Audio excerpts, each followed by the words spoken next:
People can see us, but they can't hear us.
It is 6:30.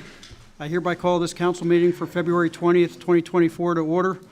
Let the record reflect the following council members are present. Councilmember Yarborough, Councilmember Rodriguez, Councilmember Mize, Councilmember Cornelison, Mayor Pro Tem Pappenfuss, and myself. Let the record show that a quorum is present.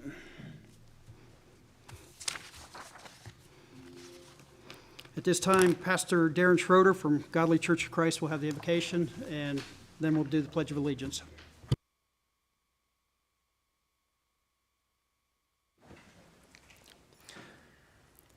Our Father, the creator and sustainer of our lives until this very moment in time, we thank you for every blessing that we have from your gracious hand.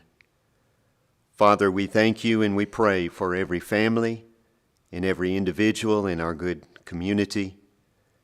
We pray, Father, a special blessing for Nolan Haney, an elementary school student, for heart surgery that he is scheduled to have on March the 8th. We pray, Father, for this precious child and his family, the doctors who will tend to him. We also pray, Father, for Collins Hudson, a 10-year-old in need of a liver transplant. Father, we pray you will provide and bless this child and this family. Father, we thank you so much for those who serve our community, for those who seek to protect us, for those who teach our children. Help us, Father, to treat one another as we would want to be treated, and to love our neighbors as ourselves. In the name of Christ we pray. Amen.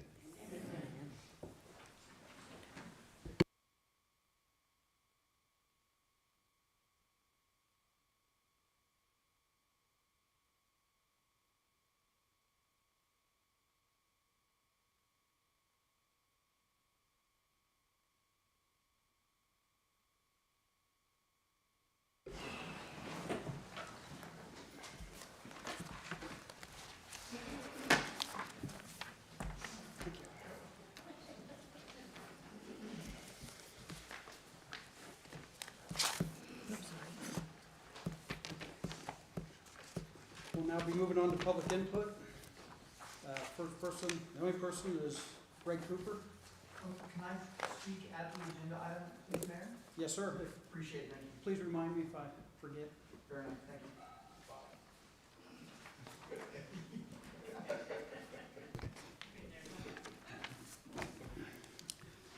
We'll move on to item 5, Mayor and Council reports, presentations and proclamations. We're going to start with a presentation from Kaylin Bullard from the Pecan Valley Centers with Veteran Services Program. Good evening. My name is Kaylin Bullard. I'm the Veteran Peer Services Coordinator. I'm certified by the Texas Veterans Commission. I'm here at the request of your mayor, Chris Linker. Thank you for having me. I'm a retired First Sergeant, the U.S. Army. I was a paratrooper and a jump master for 13 years. I served 21 total. I served 6 tours in combat overseas, and I served 3 tours overseas in humanitarian assistance. The only thing that gives me greater pleasure than serving and leading paratroopers is serving the veterans in our community. You are a city within the county of Johnson County, which is covered by my local mental health authority, Pecan Valley Centers. I'm going to leave a couple of the brochures that I have up here for anybody that would like to have a copy of that, and then also some literature provided by the Texas Veterans Commission on veterans benefits. You should have these readily available at the county courthouse in Johnson County, in Cleburne, the room B9, where you find the veteran service officers that provide services for your veterans. Some of the things that we do at Pecan Valley, the local mental health authority for veteran services, we provide each year over $200,000 in financial assistance through grant money that's provided by the Texas Veterans Commission.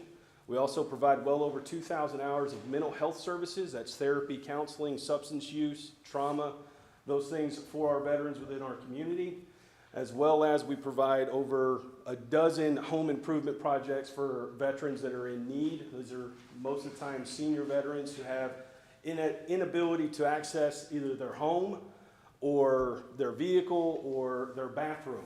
We come in, we do an assessment, we provide the funds, the labor, the volunteer work to come in and make those homes accessible for those veterans. I'm coming here today to kind of educate you as the city council, because as a veteran myself, I'm not going to be able to reach 30,000 veterans in all the counties that I'm charged to cover by the state of Texas. That's where I need the leaders within those communities to know who I am, because you're who a veteran's going to turn to in that time of crisis. Your local faith-based organizations, your business owners, those family members, they may not know that resource is even available, which is why it's important that I get out and I shake the hands and meet the faces of those people who are leading within the community. Those are the people that I need to know. So in doing so, if you have any questions about what I can do for veterans or what I can do for their families, pretty much anything from keeping the power bill on, to changing a flat tire, to changing a water pump, to replacing a roof. All these things are things that I have personally done with assistance for our veterans, even right here in Johnson County. So if you don't have any questions or anything, I'm going to leave my card up here as well. For anyone that would like to know more, you can schedule an appointment to talk with me or my financial assistance manager or one of our case managers for anything that you have in regards to questions regarding mental health and the like. Any questions? So a good summary, I think, is when we have a veteran that needs something, you are the person somebody needs to reach out to. You are the key master that'll get them to the right place. I am the human compass to navigate that individual to the resource they need to mitigate whatever their crisis is the simplest way that I can put it, right? Because, I mean, a veteran doesn't know what he doesn't know. But if you bring a veteran to me and he says, hey, I'm having some issues, I need to talk to somebody, I'm going to know who that person is they need to talk to. And I'm going to make sure that they're getting that resource put out and put available to them, right? Because most of 90% of what I do is educate, network, make sure that people know that we have this resource available and that it is available to them and it doesn't cost them anything to call, right? So those are just a couple of the things that we have. There's a whole lot more information in the pamphlet up here as far as the specific services, and I can go in depth and talk for hours on end on veterans benefits, but really just comes down to the meat and potatoes of what I'm here today is I want you to have my number, I want you to know my face, and if you have a veteran in crisis, give them my number, right? Or call me on their behalf, and I'll come meet them wherever they're at, right? That's my job. How big is staff? What's that? How big is staff do you have? Staff. Staff, okay, so we have 4 mental health professionals that are all licensed practitioners and veterans They're either retired or they're a spouse of a retired veteran. There's one financial assistance manager, and there's myself, and that's pretty much it. Now, we do provide peer-to-peer services, and we provide counseling on a daily basis. It comes down to if they call today and they schedule an appointment, then we're gonna be able to see them this week, right? That's normally we can normally get somebody in within the next 48 hours as far as mental health services. Financial assistance takes a little bit more time because there is some hoops to jump through in order to make sure that we're getting checks cut to the proper people who are owed that money, be it the power company, the water company, the gas company. It really just depends on where it is. But we're pretty efficient, even though we're a small team. We take care of each other. We take care of our own. So with such a small team, do you take outside volunteers to help with those projects? Yes, I have a team of about 8 volunteers right now that in some capacity on their free time, they do come in. It's actually part of what we call the Military Veteran Peer Network. That's the team that is sponsored by the Texas Veterans Commission. Essentially what it means is that they've been identified as a volunteer, they've been vetted, and they get their accreditation through me. So as long as they're on my team, and I know that they've got a packet filled out with me, then they're good to provide peer-to-peer services and then also link things back into our program. But yes, we do have a volunteer program. We work very closely with our service organizations, with the American Legion, the VFW, DAV, MOA, Marine Corps Detachment, you name it. We probably have a foot in the door already with a volunteer that's on that team. So yes, networking is, again, 90% of what I do. So, any other questions? Anyone out here have any questions? All right, well, it's a very pleasure to be here. Thank you again, Mr. Mayor, for inviting me here. Council members, it's a pleasure to meet every one of you. God bless, have a good evening, and then I'm gonna take my children before they become a distraction. Thank you, sir. Thank you, thank you.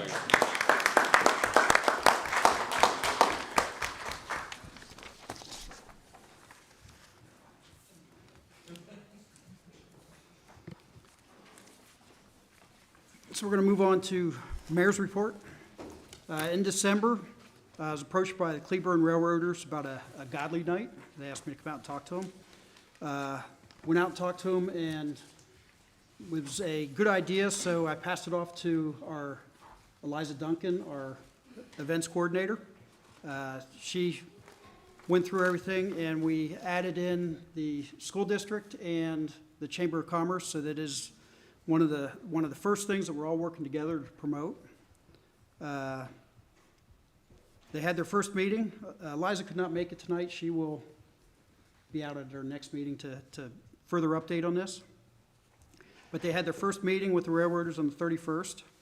As of now, the event is scheduled to take place on Friday, May 24th. And they're currently working on the program and recruiting participants for the national anthem for the first pitch and recognizing the hometown hero. Also on the 7th, I met with Commissioner Bailey. He came up here, and Thomas, myself, I had Thomas from Public Works come out with what he thought was some of our worst roads that Commissioner Bailey could come and look at. We went out, drove around. Commissioner Bailey sent an estimate over for working on 3 of the streets. We would need to get an ILA with them.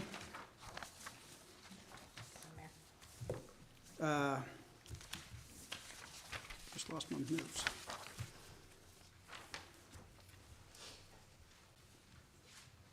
This is the rough estimate of what he was looking at for repairing 3 of the streets is roughly just under $19,000.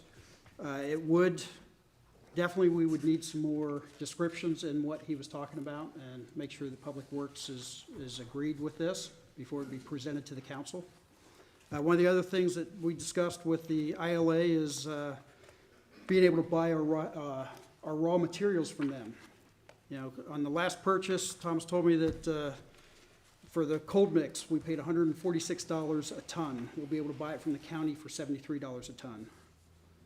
For the bags of rock asphalt, that's on the buy bid, buy Buy board, I'm sorry, thank you. So that's a constant $20 whether we get it through the county or we get it ourselves. But one of the other things that they're recommending to use for the patch repair is Easy Street, which is another bagged item. The market value on that right now is $28 a 50-pound bag, and would be able to get it through the county for $11. This materials and the work that they're doing is purely at cost. There is no profit that the county would be making off this. So Thomas will hit a little bit more on this when he does his report, but that is what the two things I looked at in the past little over a month. Any questions from the council? Which streets did you say? It's West Railroad. I think he wrote East Railroad, High Point, and Links. It is written on the bid there, just at the bottom of the break on the left. And that's the entire, from Main Street to the end of Railroad, and then all of High Point, all of Links? This is some of the things that we would need to specifically work out for start and stop points with Commissioner Bailey. Cool.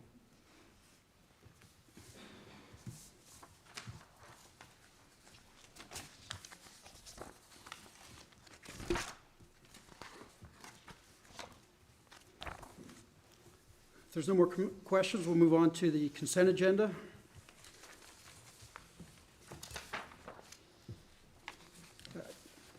Discuss and possible action on approval of the Godley City minutes for the regular meeting held on February 6, 2024.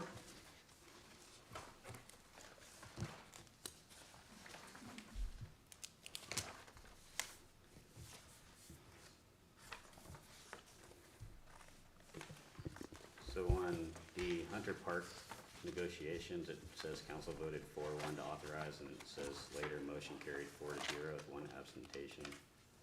Shouldn't that be 4-0-1? Depends on how we notate it in the future.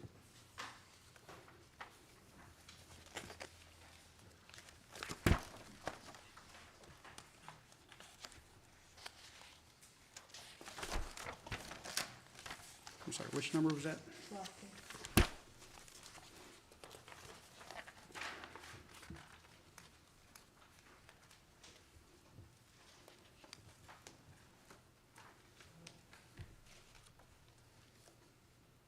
I see what you're talking about. I'll fix it.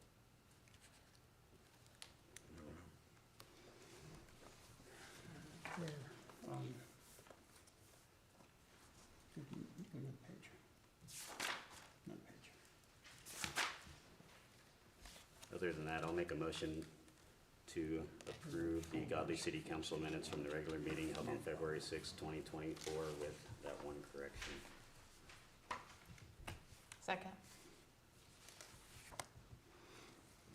I have a motion by Mayor Pro Tem Papenfuss and a second by Councilperson Mize to approve the minutes from the February 6th meeting with the change to the council vote for the one item. Any further discussion? Nope. Yep. Aye. Aye. Aye. Aye. Motion carries 5-0.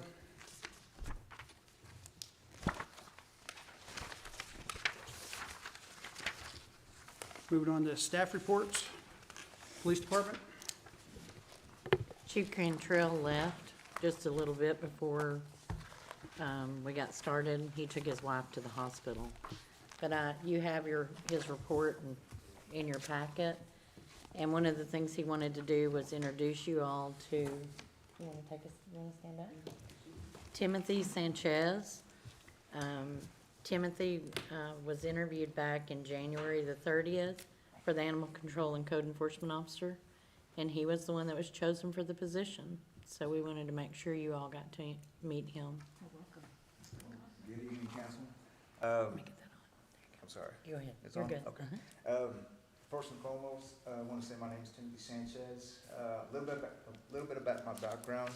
I've been training dogs for about 7 years, tracking, detection, protection, and et cetera. That led me to work for the city of Dallas. I was there for about a year. After leaving Dallas, I went to the Parker County Sheriff's Office. I was there for a short amount of time.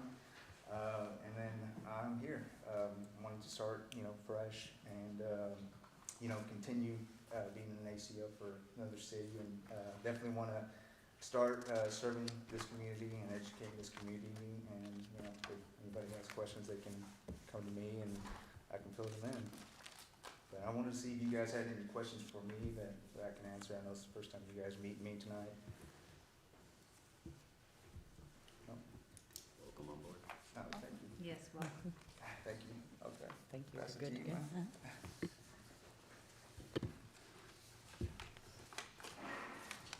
We'll move on to item B, Fire Department. Chief Thompson?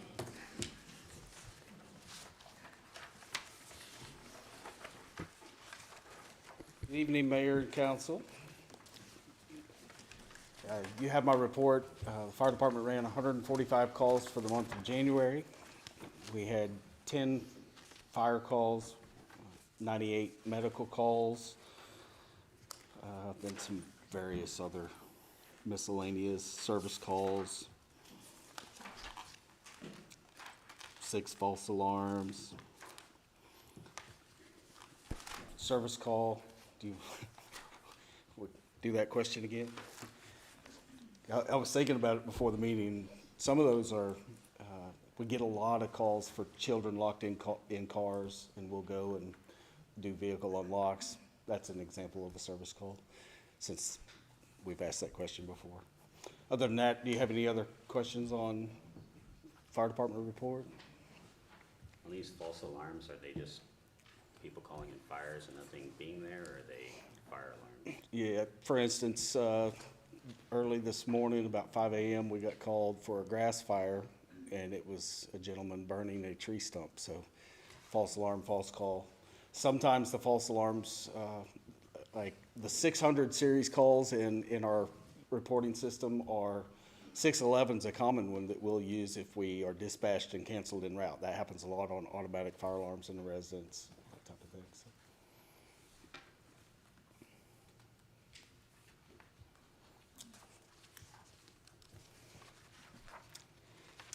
Any Thank you, sir. questions? All right, thank you. Thank you, Chief. I got one. When are we getting a new fire truck? When are we getting a new fire truck? Yeah, that's up to you.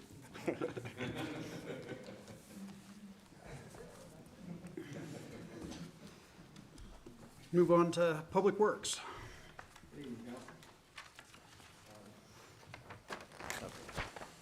Y'all have my report in front of you. Y'all have any questions for me? First off, thank you for actually giving us a report that means something. Yes, sir. Mainly, we've been hitting a lot of potholes in the city. I know there's an abundance of them. We've kind of rated the streets from worst to bad. We've been hitting them every day, so we're getting there. What do you think about 1128? It's got a lot of work. We went out and did some. A lot of it is settled, so we need to put more in, kind of flush it off on the top. We're gonna have to have the county to do the sides. That's where More than a lot of likely, the problem is. more than likely. That was on the list of the ones that we showed Rick Bailey. Okay. So, gotta wait for whatever y'all decide on that one.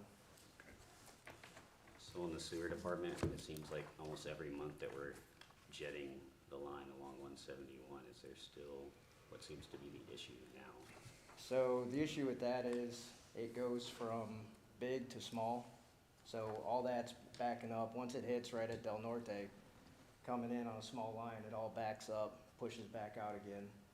We've been constantly jetting it. So that's infrastructure that needs to be looked at. What do you mean it comes from a big, there's a big line feeding into a smaller line? Yes, How much is a smaller line? How many feet? that I don't know. I can find out for you. Well, you depend on what it is, replace it. So I know you are taking over for Kevin. Do you know about the 171 new sewer line? The new sewer line? Yes. I haven't heard on that. So that problem will be fixed. Glenn, Kevin, and someone else was working on a new sewer line that was supposed to go from Wildcat Ranch. Once they continue to build up by the high school, it'll go across 171 at Pearson, come down this side of the railroad tracks all the way to the creek right here and then cut back across. And then those businesses were supposed to stay on the old line and all the new homes and stuff and businesses that way were supposed to go on the new line. But I guess, Hopefully we'll get that information from Glenn when he comes tomorrow. He's supposed to be bringing information for our engineers now, so that'll be good, hopefully he'll bring that. Yeah, it'd be nice to have. we had a catastrophic failure at the plant. What exactly does that mean? So, Thomas, before you get going, can I get you to step closer to the mic so that Yes. it is? so, what was it? I don't remember the date. It was 2 Wednesdays ago. We were at the plant getting ready to leave for the day, and the main skimmer arm that goes around the clarifier, it broke, so it kind of dropped down in. Once that happens, it put a lot of torque on the motor, so we had to cut the system off. Otherwise, it would have burnt the motor up and not worked properly. Luckily, the new box plant that we had was already ready to go online, so we spent the next 48 hours pumping over into there and fixing problems as they came up, and it was successful, so everything worked out. There were little issues along the way, PVC fittings that weren't done correctly. We did it, fixed it, and moved on. So what's the plan with the new, or the newest of the old plants? So, we're still waiting on, what was it?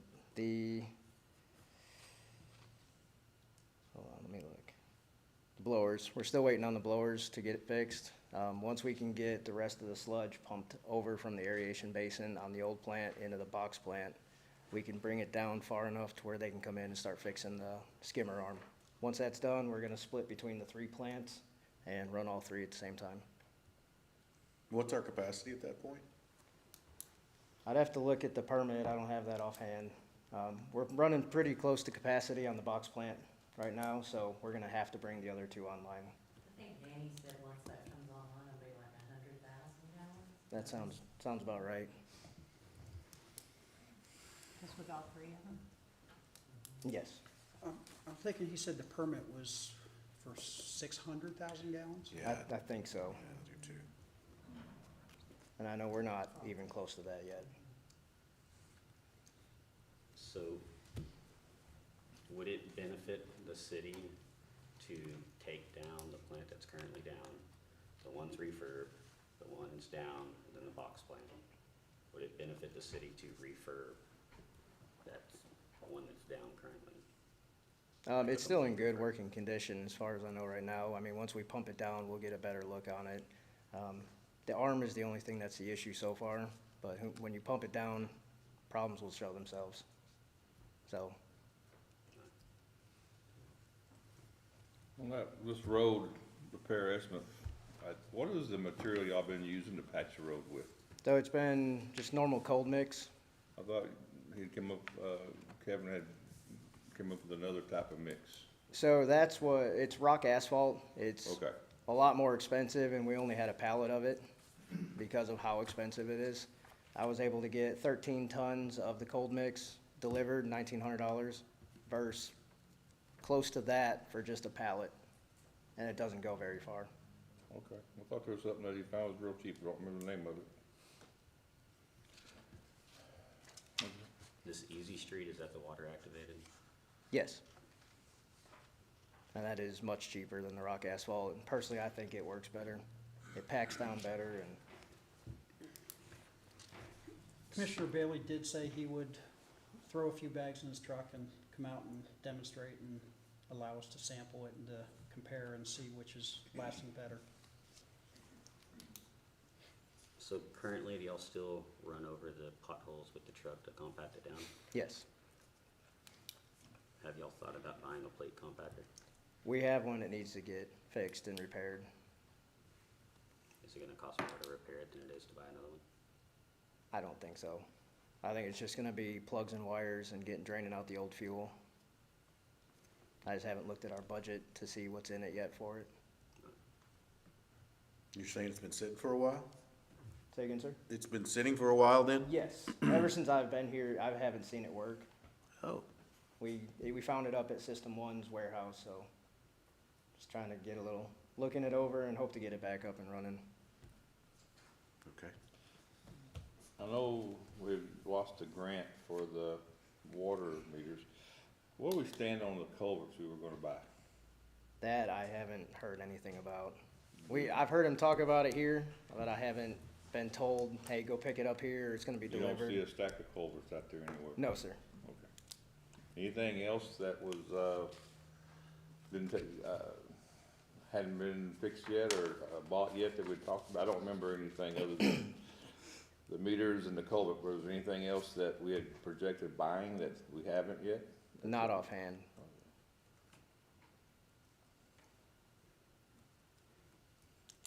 Where are we at with the, well on Bruce Road? Because with all the leaks, I know we've had 3. Yes. So are we completely fixed? We've kind of had a river It's- run down Bruce Road for like 3 weeks. So the first 2 issues, those have been fixed. The third issue, it's been Band-Aided for now, so we won't have any more water loss. That's gonna take digging it up and replacing the valve under the ground Okay. Y'all have a projected fixed date for that next week. next week? Yes. We're gonna try to get to it Tuesday. Thank you.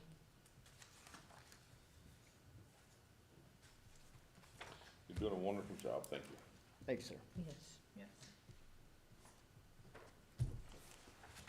Thank you, sir. Thank you. We'll move on to City Secretary's office.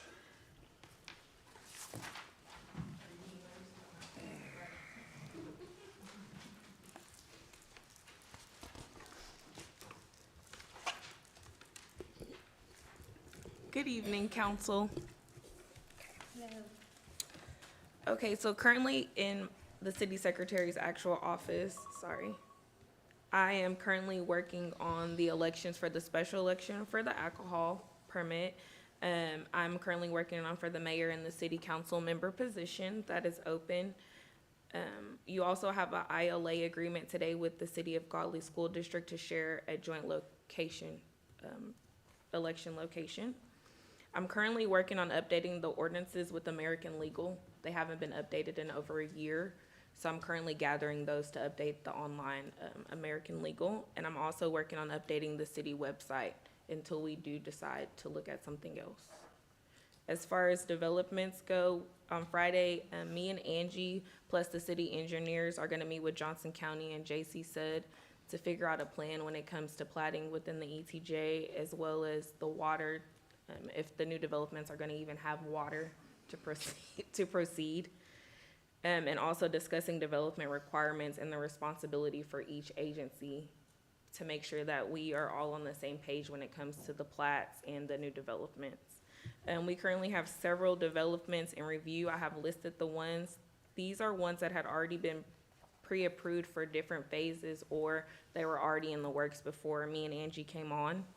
So we're still in the process of getting these finalized and getting the documents submitted. We're also meeting with different developments every other Thursday, me and the engineers virtually, trying to just hash out any misunderstandings or anything that's missing, because we still currently don't have the records from the prior city engineer, so we're kind of working in the blind. So it's just taking us a little bit longer. The municipal court, we actually met with the judge and the prosecutor, me and Amber, to establish court orders, procedures, and to get the docket started. We're looking to start dockets in March of 2024. The reason for that is because we've had backlog, and there were boxes that we needed to go through and make sure that the court records were in order, because you don't want to have somebody come into court and not have everything that you need and scramble. It's just not a good look. So we're working on that from the past and the present, the records retention in the court, and just getting everything organized to move forward. We were just signed a new prosecutor, so he's gonna come tomorrow to meet with us. In utility billing, we're working on creating a utility billing policy so the residents are aware of what's allowed and what's not allowed when it comes to utility billing on a consistent basis. We're also working on the fee schedule. I know that's something Angie's working on, to look at the water and sewer rates. And we were looking at the sewer averaging. We're looking into that to see if that's something that the city has done in the past, because if so, it needs to go in effect on the April bill. But we are locating that ordinance. And we're gonna start third-party billing. On here, it says in March. We'll do that in April after we finish the sewer averaging. Did y'all have any questions? On the development center review, the KMGEP, we denied the preliminary back in September. That wasn't included in that file. It came to council, but that wasn't included in the KMGEP file. Right now, the engineer is reviewing it and requesting certain documents. Was there a reason for the denial? The engineer asked us to deny it. I can pull it Okay, up. at the engineer's request. I don't have that document, so I wasn't aware of that.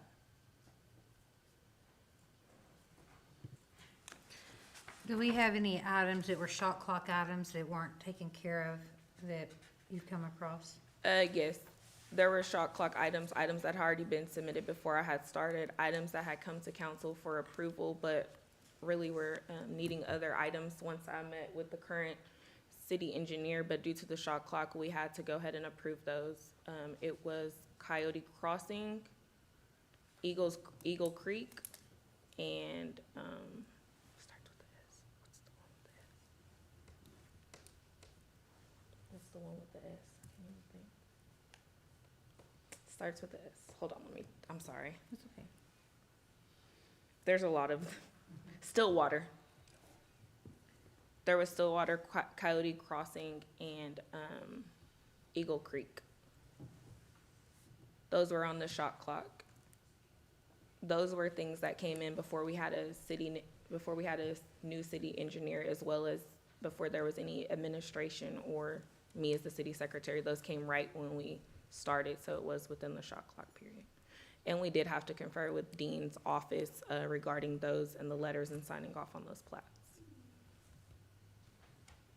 So all three of these have been approved without the council? Yes. Well, they had already come to council before. Coyote Crossing, Eagle Creek, and what? Stillwater. So what phase were they in when they got shot clock? Which phase of Coyote Crossing? I think it was 3. Yeah, I think that's right. Phase 3. That's basically. On which one? Coyote Crossing.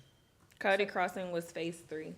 So were all these in final stage when, final plat when they got shot clocked? Yes, they were in final plat.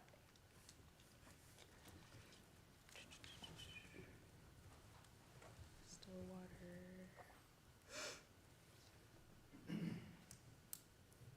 Where do we stand on increasing the fees for all this developments and stuff that we're talking about for a year?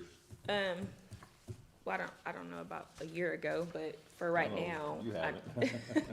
For right now, we are currently working on redoing the whole fee schedule because we have a contract with Bureau Vista, which allows us, they have fees already set, and we were looking into adopting those, correct, for developments.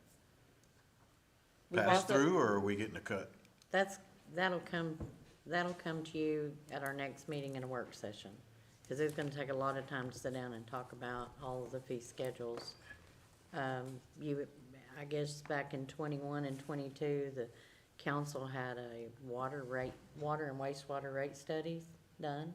And so that was provided by me, by the mayor pro tem. And so I've taken that information and looked at a lot of it. So I'm about halfway finished with it. Then Bureau Veritas has a fee schedule within the contract that y'all signed in August of 2023. That really all we need to do is go in, of course, I have to take it to the attorneys and adopt it as part of our fee schedule. That should cover our development costs. Where some that you have already on the books in the fee schedule are a little bit, they're either lower or a little bit higher. If they're higher, we're good with that. If they're lower, we need to bring them up to what those fees are. So, But those but fees- that comes at our next council meeting, and some of that is in my report as well. You wanted to know if those fees are passed through, correct? Maybe that was. Well, Some there'll of be a them are, portion- some of them are lower, we'll fix Yeah, it though. some are lower and some are higher. And some, we need to add the administrative fee to everything. So, one of the things that well, I won't even get into that because I'm getting off the subject. Better stop. But Bureau Veritas has a planning part of that in your contract, and so all of this will tie together at the next meeting when we get together, and I'll explain all that to you then, when we talk about these fees and rates and things like that.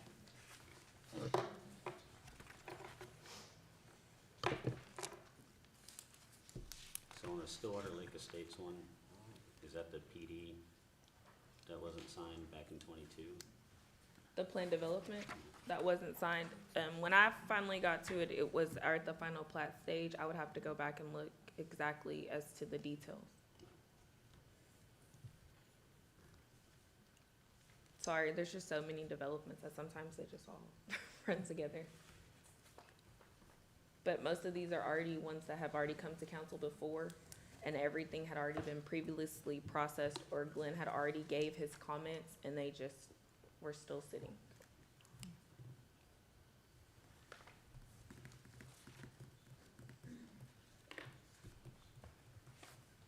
Are we still losing money on our water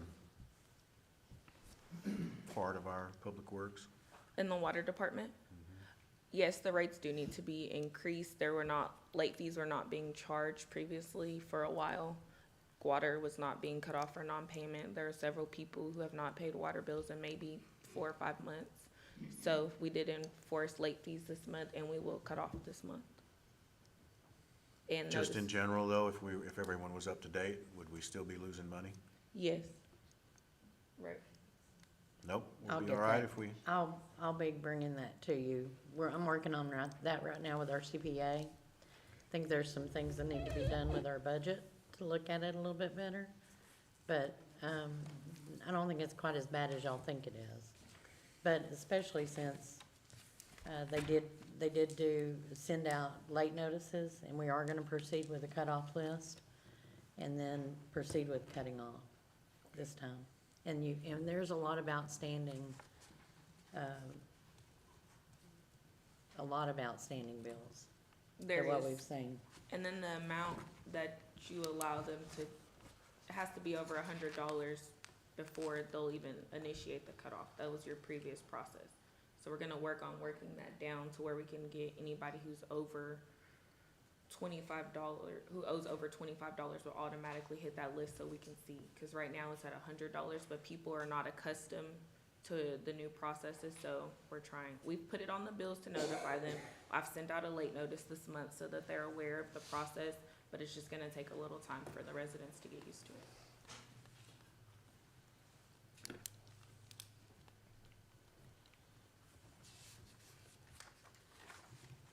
So what's the late date on our bills for water? The late day right now is the 15th of the month. The bills come out on the 1st of the month, and then you have until the 15th at 5 PM. Anything after 5 PM is considered next business day. when did they get updated from the 10th? It used to be the 10th. I would have to go back and double check. That's okay, don't worry about it. I was curious. That's what I was wondering, because my bill used to auto pay on the 10th, and now it says it's not due till the 15th. I'm like, okay, when did that change? I think that started when Lori came, when you had no cutoff date, you had no deadlines. And so they started with the 15th because of the way they were reading the meters, is what I understand. So they had to push it out 5 days to make enough time to give somebody the time they needed to pay it. So, It was already like that when I came here. As far as looking for certain things, as far as a procedure and a policy, there is not one. So section 50.05 of your ordinance says the 10th day of each month for non-payment of water service. And they had it as the 15th when we came.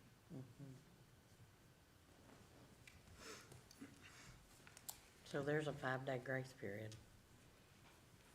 Right there. So we need But that's what it was already set up as, and I'm just assuming that, but I'm pretty sure we talked about it, Lori and I have talked about it a couple of times. Cause it took kind of a long time to get that back being processed correctly.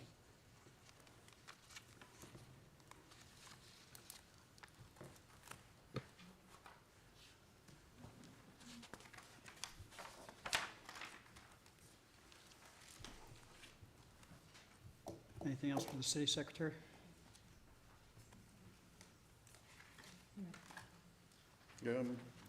How's the judge working out?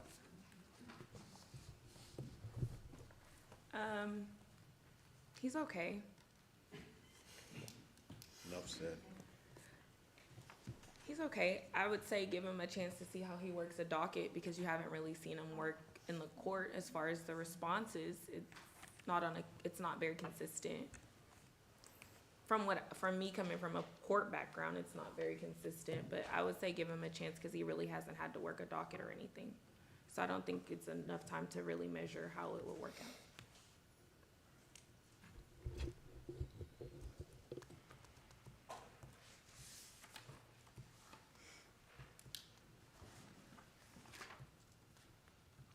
Anything else?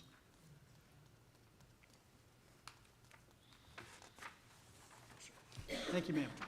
You're welcome. We'll move on to city administrator. So you have my report in front of you, and know you have probably had time to read it. If you have any questions, we can get started. I provided the vendor report and an updated budget report for you. These budget reports are gonna be changing up, because there is some changes that need to be in different areas where, some of the invoices had not been coded correctly. So we're making some of those changes. So the next one you see may be a little bit different in different line items. It's because we're correcting those, and so that they're coming out of the correct department.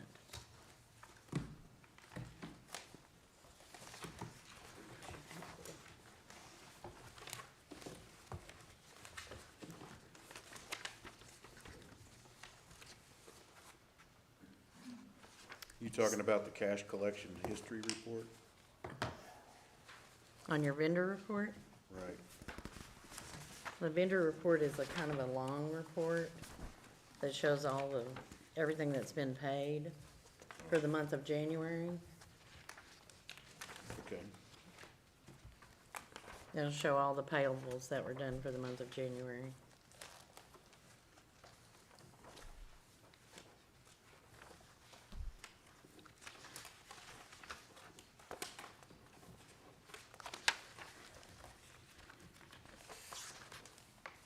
So we were notified January 31st that the city had not responded to a workers' compensation audit.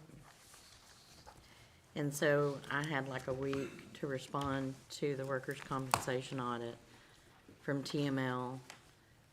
One of the things that we passed, sort of, one of the things we had to correct was all of the employees were put into the Encode system as an administrator, basically like a secretary.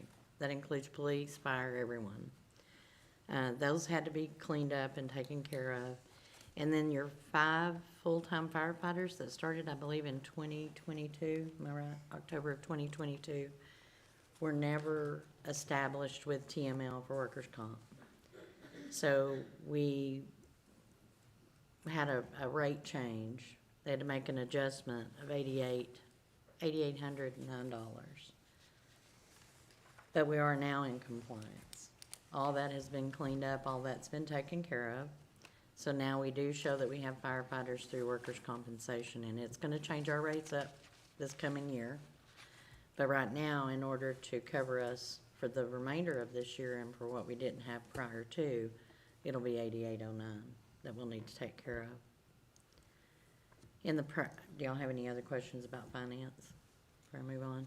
In the permits, we had 18 new builds that were submitted and forwarded to Bureau. 25 new build permits were invoiced in the amount of $24,159.98. That was a pass-through to Bureau.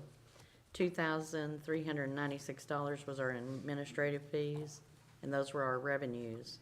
There was $6,000 in tap fees and $28,728 in sewer impact fees that were received in revenues with the new build permits that were issued. It's a total of $61,284.15 that was generated in fees in the permitting side. And then I had attached a cash collection history report for you on that to show you the permit and the impact fees. That's probably what you have in here.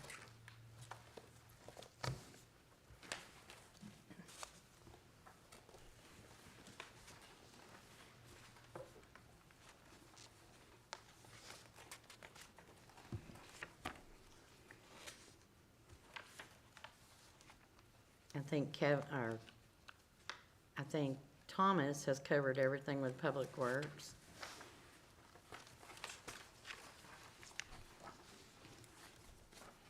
And Brittany has pretty much covered everything with engineering and elections. When will we have the election on the alcohol permit? It will be the same day as the general election on May the 4th.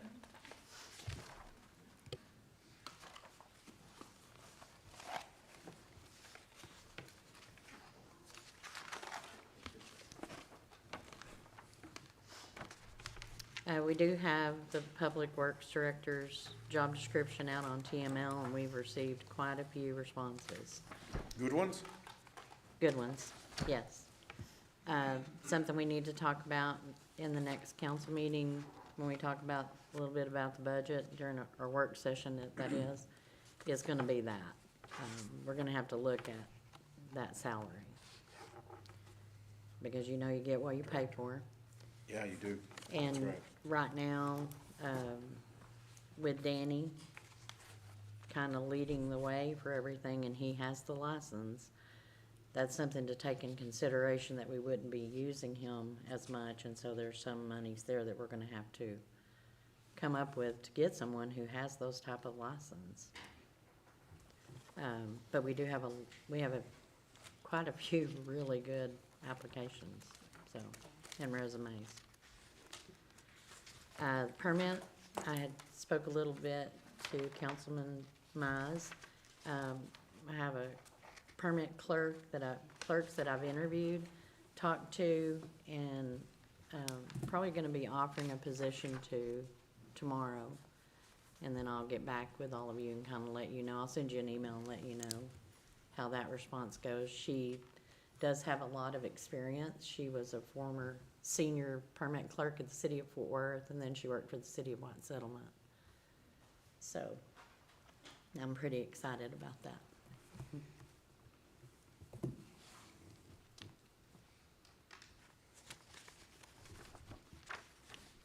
So we're nearly fully staffed.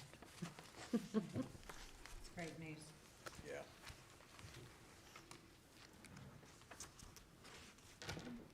It's been busy. There's times I walk in between 7:30 in the mornings, and I don't look up till 5:15. So it's pretty busy. We've been really, really busy. But I think I can see a light at the end of the tunnel. How are we gonna cover the salary for the permit clerk, since we've only got, we're at $2,400 in admin fees for last month? You have what? Only have $2,400 from admin fees for permits? On admin fees? Yes, that's. Are you talking about the revenues coming in? Yeah, for the permit. Well, I believe that's budgeted, but I have to go back and look. You're gonna have some budgeted monies, for that position, if I'm not mistaken. But I've gotta go back and look. That's some of the things that we're working with in the CPA's office. That's what's gonna be coming to y'all. There's funds that we need to look at, and we may have to come back with a budget amendment. But I know when you hired me, that was one of the things you wanted, was a permit clerk, someone that can stay on top of your development. They're not gonna be able to handle the whole thing. We are gonna try to, use Bureau Veritas. This is where I was gonna get to, they have a planner that's within your contract that you signed that we can use. And that could be a pass-through to the developers. So we've gotta have some kind of professional planning here to help with the growth of the city. or for the continued growth of the city. Got to have something like that. Right now, I've asked that they go ahead and build us a base map. We don't have a base map of this city, not an updated one. And so from there, then we'll start working on the zoning. Then the zoning will overlay the base map, and then the annexation will come in. Because we have to have something to work with. To be quite honest with you, we're pretty much in the dark. We have a 2007 zoning map that's really not cutting it too much. So we have to take the Johnson County map and put it up against the zoning map and try to figure this out. And I'm really proud of how hard Brittany's worked. She's worked really hard to get things into place the way they should be. A whole lot of work. So that's where we're at. So this permit clerk isn't just doing permits strictly, they're doing the planning and zoning side and all that? Right. She has, yeah, she has planning. She has planning and zoning experience as well. Okay. So she would be able to handle all that, the notifications, zoning requests. If you get a zoning board, if you don't have a zoning board, council becomes P and Z, then she would be taking care of all that. Okay. Plus, I like to cross-train. There's absolutely no reason she wouldn't be able to take water payments as well. I mean, if I can take them, they can take them. So.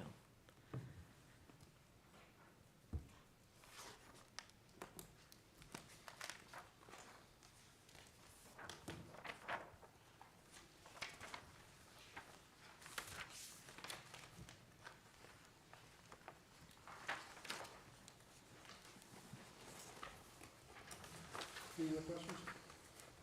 Will we have somewhere posted where the early voting, where the early voting and everything will be, so the citizens will? Right now, we have it posted on the website, and then we can, have you posted on the posting board yet? I think that goes out on our posting when we start getting to that. It'll also go in the newspaper, because it'll have to be published where all that is. But we've just ordered supplies for the election, which says early voting here, those kind of things, because we don't even have ballot boxes here. So we've had to order a lot of supplies. But in the interim, we can put that, it's on the website, we can put it out here. I can send it to Michael to have him put it on Facebook, that way it's on there. Wait, what do you mean? Y'all don't have access to Facebook? We just send it and he posts it for us. So we can, you know, those are our three connections to get that out to the community. Why do you not have access to our Facebook page? The city Facebook page? Yes, please. I don't have access to the city Facebook page because I haven't been given the access. I don't want it connected to my personal Facebook page. I've created a couple of like generic pages, but they've gotten reported, so I'm not able to get the access. So who has control of that page then? If y'all Michael's don't- always had control of that page. Michael's the only one that can post besides Mayor Linker, I think. But Mayor Linker's not an administrator, if I'm not mistaken. No, I'm an There's- authorized user. Both Thomas and the fire chief were invited. I know Thomas accepted. I don't know if Brian did. That way, that was on request of the mayor. And no, it hasn't been handed over because Facebook requires you to attach a page to an account. She tried to create some accounts before I could even accept them. They got flagged. And no new accounts have been created, so there's no one to transfer it to. So what are we gonna do when you're not in office in May? How are you gonna transfer that over to Me our and staff? Brian said that he would get he's gonna get the admin rights for me, and then he'll go, and I'll create another page, cause every time I create one, it automatically just gets reported, so I can't use it. So me and Brian are gonna work on it so that I can take over the Facebook before Michael is out of office. Well, yeah, cause it's important getting information out to our Oh, citizens, no, you know, so that needs to be handled by our staff. Yep, I've tried several times. Just FYI, I looked back for the invite and I couldn't find it, so we didn't really do that. But you will post the early voting hours, everything, location out here for the citizens in the box? Yes. Okay, thank you.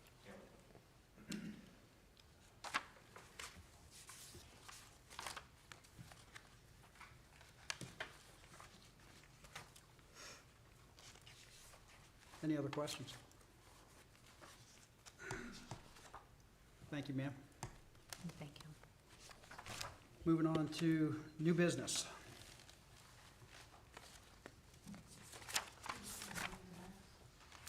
If you'd like to ask.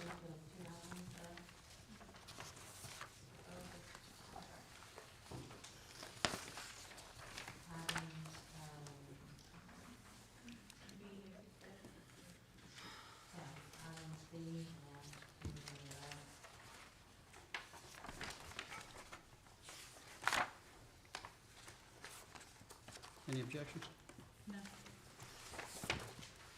We'll go on to item B, discussion and take possible action on the cost for the upgrade and separation of the city and police from the current server and various changes to the IT infrastructure for CJIS compliance and Johnson County SO compliance to participate in the communications and CAD services project. Ooh, I was trying to get there. Okay, so in December of 2023, I was contacted by Jeff Ramey. Did I say that right? With Toto Verde regarding the police and the administrative server evaluation and the security of said infrastructure in regards to the Johnson County Sheriff's Office contract for communications and upgrade to the CAD services project. This CAD service has to go live October of 2024. That means everything has to be taken care of before October of 2024 for us to continue to have services for communications for our police department. After he contacted me, we sat down and we went through a TIPS agreement and capped the cost at $15,000, because that's my cap on the purchasing, to initiate the contract with Toto to perform the valuation of our infrastructure. I'm not gonna get in particulars because I'm not by any means techie at all, but a firewall was placed in our system due to the fact that we had so many access points that were found that were via remote access at the initial evaluation. Just at the first glance and the first look at the infrastructure. Correct me if I'm wrong, am I all right? You're right. Okay. This server holds both police and administrative information. The police side of the records are considered CJIS, which is Criminal Justice Information System records, that requires that anyone that accesses these records have a CJIS certification, which is a requirement. The certification is administered by the FBI and designated to ensure that organizations have the necessary security measures in place to protect the CJIS information. And the administration information contains city financials such as our banking information, employees' personal information, social security numbers, dates of birth, all regarding their and regarding our employees' personal banking information that's used for payroll processing.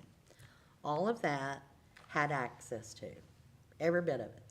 Is that the domain controller, or is that the 2013 machine? I mean, the Windows 2016 machine?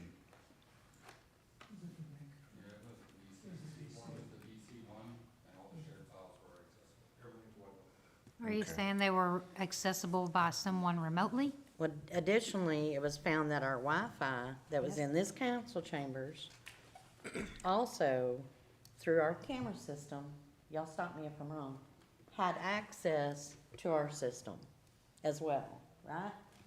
So that's why we have not been streaming the way we should have been. Well, you could get our voice, but you couldn't get the camera because the camera was dangerous for us to have on, because it had access to our system. And I'm not a techie person, but I do know that when we have that many holes in our system, there's a problem. I'm CJIS certified, and by no means do I want to look at police records, because that just opens me up for liability. But anyone who's not CJIS certified, and I know this to be a fact, because when you go into our system, it says administration, police department, all those files were right there to where anybody could get into them. And that's a problem. That's a huge problem. And Johnson County hired Toto to make sure that our system was in compliance. And of course, we're not. We're not anywhere close to being compliant with SEGES. I don't know how the chief passed his SEGES audit last year. Have no clue. Don't know.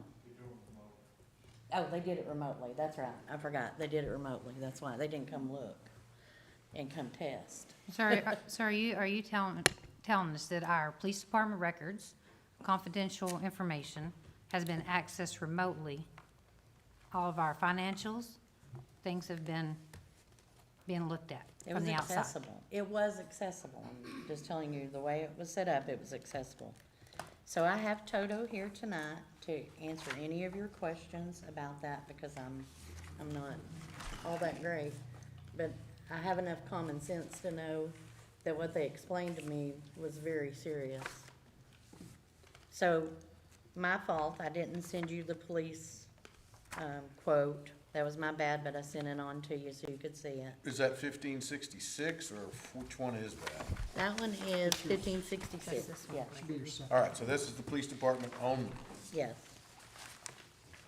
Gentlemen, before you Go answer ahead. any questions, I need you to come up to the microphone where it can be heard and recorded for us, please. And this is Jeff Ramey. He owns you. Toto, and Patrick Howard. He has a lot of the details. Good evening, council. I can answer any questions when it refers to the sheriff's office or the county, or what was requested of us to check with all of the independent cities that fall in Johnson County and part of the CAD system. Patrick can go into detail on each of the other quotes, but if you have any questions as far as what was accessible or why or how, we can fill that in. Is there a way to trace who was accessing any of those records or any police records that, from the outside? There's always ways. We can't really get into that at this Okay. time. So is the DC the machine, that's the 2019 machine, right? Server 2019? Y'all are gonna have to tell me, I don't know which one. Is that the 2019? Yeah. Is that Mr. Reeves?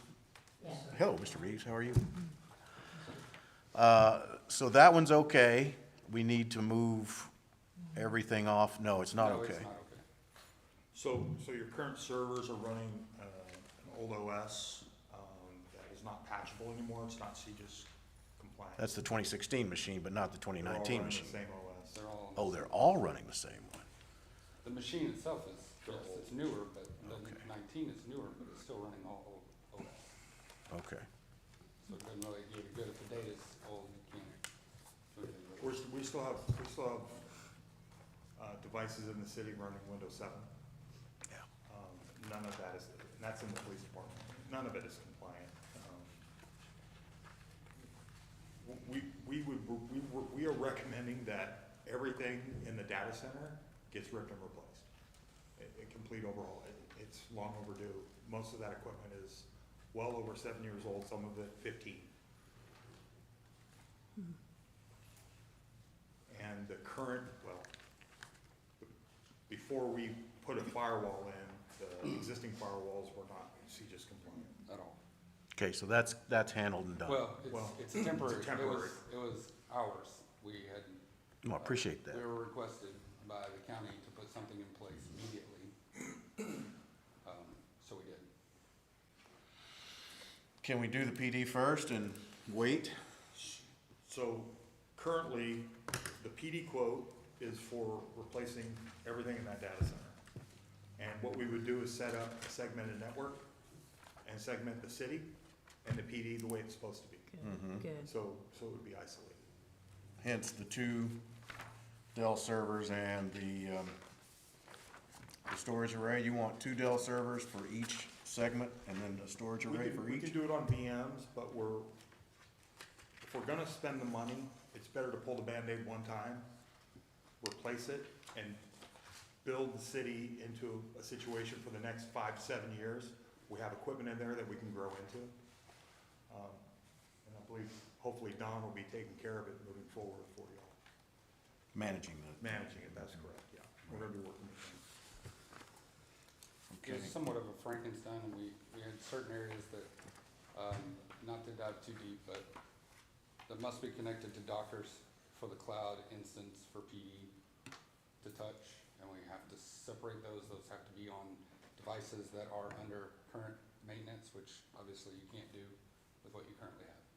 So if you had to do that anyway for PD, you might as well set up the two servers and then separate them by VMs, so then the city could operate off those as well as the storage array as well, and just keep them separate. It looks like you want two servers for both for PD and the city, is that right? Two total. Oh, two total? Yeah. See, the bids are confusing to me That's because, why it was very confusing when we first, it's hard to separate just PD without looking at how it's set up today and then making sure that it's compliant with both the Dockers and CJIS and the sheriff's office. So in doing so, it's almost like you have to replace them, primary, secondary, with VMs and the storage array to support the SO, but then the city can ride on the back of that environment, if that makes sense. sure, and so that's what you're looking to do really is not 4 servers, No. but 2. No, Correct. Okay, can we, do we have that somewhere or is that coming? Nope. Which one? That is Well, just to have a bid that's 1566. built out as Yes, it really it's is rather than. 1566. I thought that was just PD, that's my understanding, it's just the police department. Well, That's what we were told. that is police department, but like he was saying, we can't separate the police department from the city. I mean, we can, if we wanted to, we could leave what's there for the city, move police data off, and set up a separate stack. But currently, everything's all together. So we're gonna have to pull the data off, put it on a new server, and set up a new array for the PD. It would be 2 freestanding systems.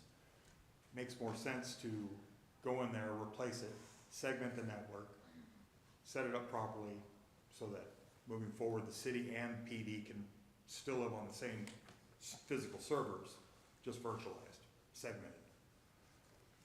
Is that why you're looking for 4 Microsoft licenses back on, I forget which one it was?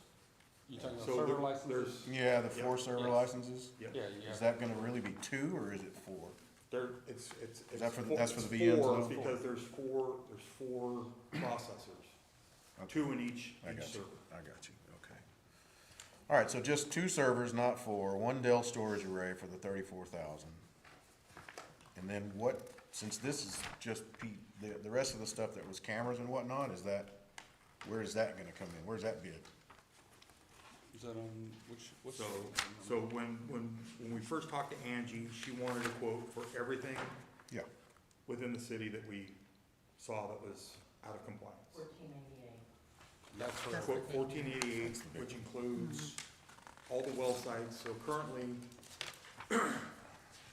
none of your well sites are Homeland Security compliant.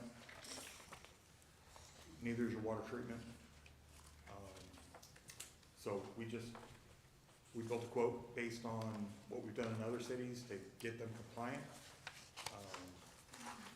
Like, we don't have a dog in this hunt.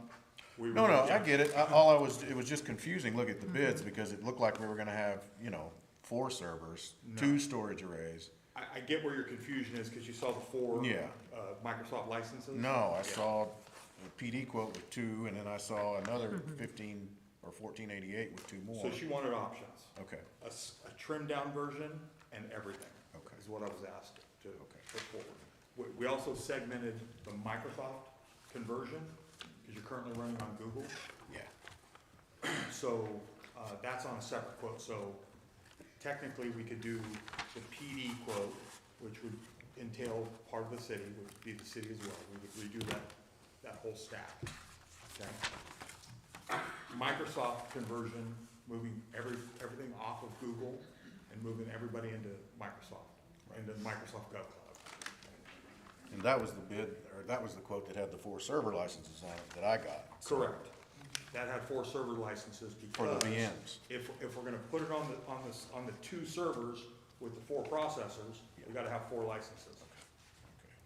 So is quote 1488, does that include the PD or That would be all-inclusive. that's That would all be inclusive? Okay. Microsoft, that would be all the well sites, that would Okay. be PDN City, that's everything. Yeah, that's why I was just making sure, excuse me, Cameras additional throughout the whole to, city, wasn't the, redo the air fiber point-to-point system. We would redo it all and then create a topology for you. so what is So this? this 1566 bid for the police department is solely enough to get us compliant and legal by For the 1 SO. October? Yep. For the SO. What you won't be in compliant come September under state is for your water. For Homeland Security? Correct. Because you won't pass. How long would this take you to do? What's that? If we did the bid with everything on it, how long would that take you? And would the city have any downtime? Oh, no, we would No. have zero downtime. I would say somewhere between a month to a month and a half, depending on how quickly we could get access. What? No, it could be done. Hey, we have enough people to do it. So you're the salesman? No. I'm not. I'm the owner. I honestly, I mean, for me, it doesn't matter. I want, what I'm most concerned about is that every city meets compliance for what I have to implement by October 1. That's something that's more important to me at this time, because if I don't have everybody in, then I have to exclude them. If I exclude them, then you fall off the summer project. And if you fall off the summer project, then you're gonna be completely on your own. So I'm trying to get everybody what they have to have by October 1. Because that's, for us, we're gonna be testing mid-June, and if the cities aren't there by mid-June, we have to notify the DPS that they're not in compliance, and we have to remove them. So then the funds that the county has set aside, the ARPA funds, to help support each of the cities, everyone who's not in compliance at that time will be removed. ARPA funds for IT upgrades? They're using ARPA funds for this CAD Summa project. They hired us as part of that project because we do interfaces, we handle all the topology, we do all the CJA stuff with DPS, so we have to do all that for everyone. We're not gonna be able to see a topo of the network? You'll be able to see yours, Okay. Okay. because we have to integrate every city, their topo, with every other city's topo, and the county, and the ESD, and that's what we submit to DPS. So we have to make a master with 21 subs, if that makes sense. Sure. Have you done that for us yet? No.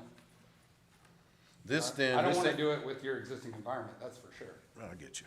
This is, so 1566, just, sorry, I'm a moron, let me be clear, is for PD and the city. Correct. That would be No, everything to bring the city up to compliance. That's just the That's police P, department. that's Oh, just PD only. 1566, excuse me, is Yeah. the police department. Yeah. Oh. So that would be, let me clarify. I titled it PD quote because she wanted a pared down version. If we, the stack is the biggest problem This for us on the compliance side. That needs to be replaced. And that's 1566. That is correct, sir.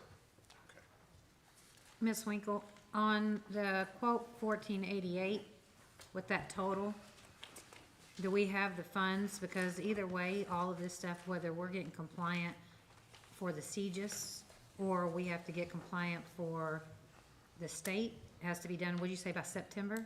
September, you'll In get, October. typically, the state will release it, and they will give you between 90 and 120 days from September 1, which is the state's fiscal. So, you know, it could, you may get 30 days, you may get 60 days, it just depends on how backed up they are, honestly. But they will start deploying people September 1. You're gonna have to let me get back with you and look to see what the funds are I after think we've we made had some something like adjustments. 245 for the camera upgrades in IT, didn't we? No? I think it's There's 220. 220 in the 220? budget. Yeah, That'll cover part of it. Yeah, yeah, there's a little bit, I think that they were preparing for something like this, right? well, I think there's a Is that line gonna do the item. cameras too, the big bid? The big bid will do all the cameras in the city, in City Hall, PD, as well as all the well site cameras. Okay, nice. So they're, And redo the air fiber point-to-point system. How long is that equipment gonna be, I mean, I'm just curious, I mean, nothing you can do about it, how long is that equipment gonna be viable? years. But, yeah, 10 years. it's usually 7 to 10 years, and then as long as we keep, if the city keeps maintenance agreements and licenses accurate, then it could go longer. I mean, the hardware these days is much better as long as you can keep the software and the maintenance agreements accurate. Once that falls out, then you have to recertify, and that becomes a nightmare, and then you might as well just replace it. Firewalls and servers, usually, 5 to 7. Is this camera Homeland Security compliant or no?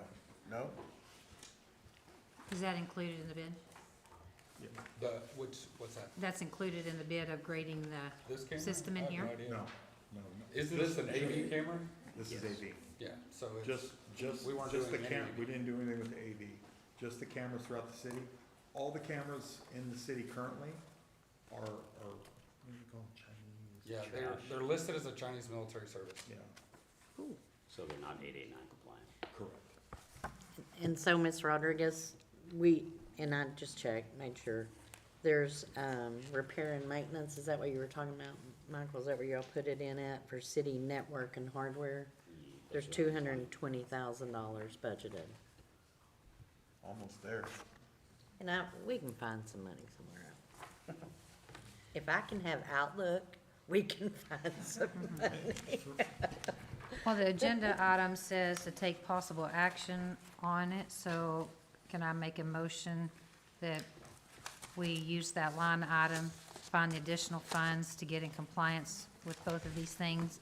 Because with it being, you say there's a firewall now, so it's not open for someone to access remotely at this moment? Okay, Currently, no. okay, but we need to get in compliance with both of those before September and October. Correct. That's my motion.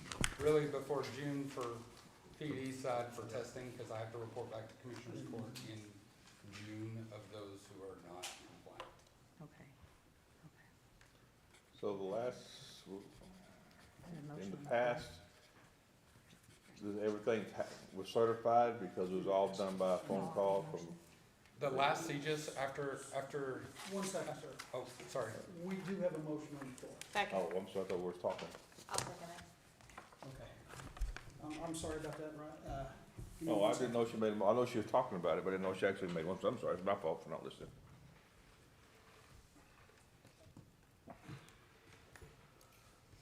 Further discussion, I'm sorry, sir.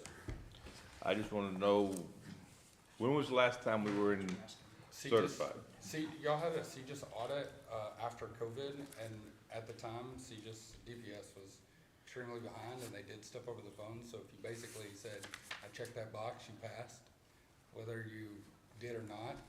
The big flag here is the fact that the county both dispatches, the sheriff's office and the backup, which is Cleveland, is moving to CAD system, so it's red flagged to everybody in the county. Yeah. So there's gonna be a physical audit. Sometime between September and November for every city, I mean, everything, fire stations, everywhere. How many other cities, districts, whatever, are having trouble like we're having? 3. 3. Well, 1 was rectified, so there's you guys and 1 other left. Does this get us, I'm sorry, Roger, were you finished? Yeah. Does this get Public Works, Fire Department into the domain so that Yep. they're on the domain controller now? Correct. And that's Well, wirelessly? part of fire department still goes through ESD, so that's a little different, but yes. As far as this city's concerned, then yes. And Public Works will be coming in wirelessly to the, That's correct. Correct. That's how we've designed it. okay. So we designed it to where the city will be the hub and everything else will be a spoke. So everything will run off City Hall. Have you looked at our bandwidth? It's have. crap. It Well, is bad. we've talked about that. I've talked to her about we're gonna have to get a wired connection in here. And we've talked about that as well. But we just figure one thing at a time. We just wanna at least get our part handled so that we make sure you guys are compliant and we can work out the rest later. That's easy enough. So how much was the point-to-point between the buildings? Because I thought that we have a tower lease agreement. You have a Charlie's agreement with Nextlink. Yeah. Yes. Yeah. And they told me that they provide all of our point-to-points. Well, But you can't use them, at least for what we're doing. It can't be used. You can't use a public IP or it's gonna have to be your own microwave shots. It can't be Nextlink. Nextlink's not even supposed to operate any PD data.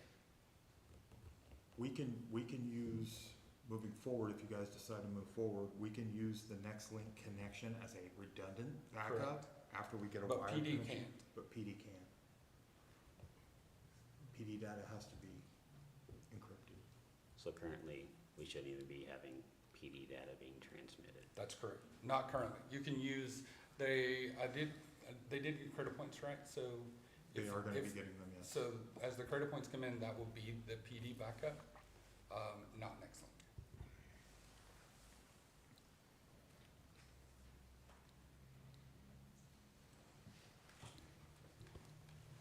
So when you were trying to come in here and do the survey back in last year, and on numerous occasions to gain access for evaluation was unsuccessful for coming in to evaluate our system. What was the problem? Why were you not granted access? There was, I guess there was some turmoil in the city at the time, and we were given some access. I came out here 5 or 6 times. Eventually, we did get everything that we needed. It just took a little bit longer than we expected.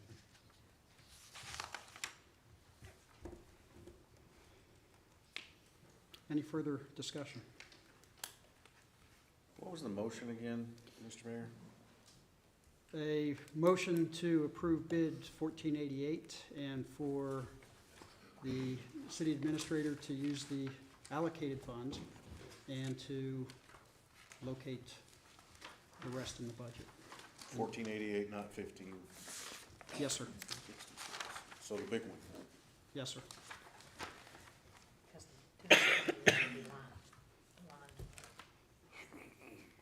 So Angela, are there any grants that we could apply for?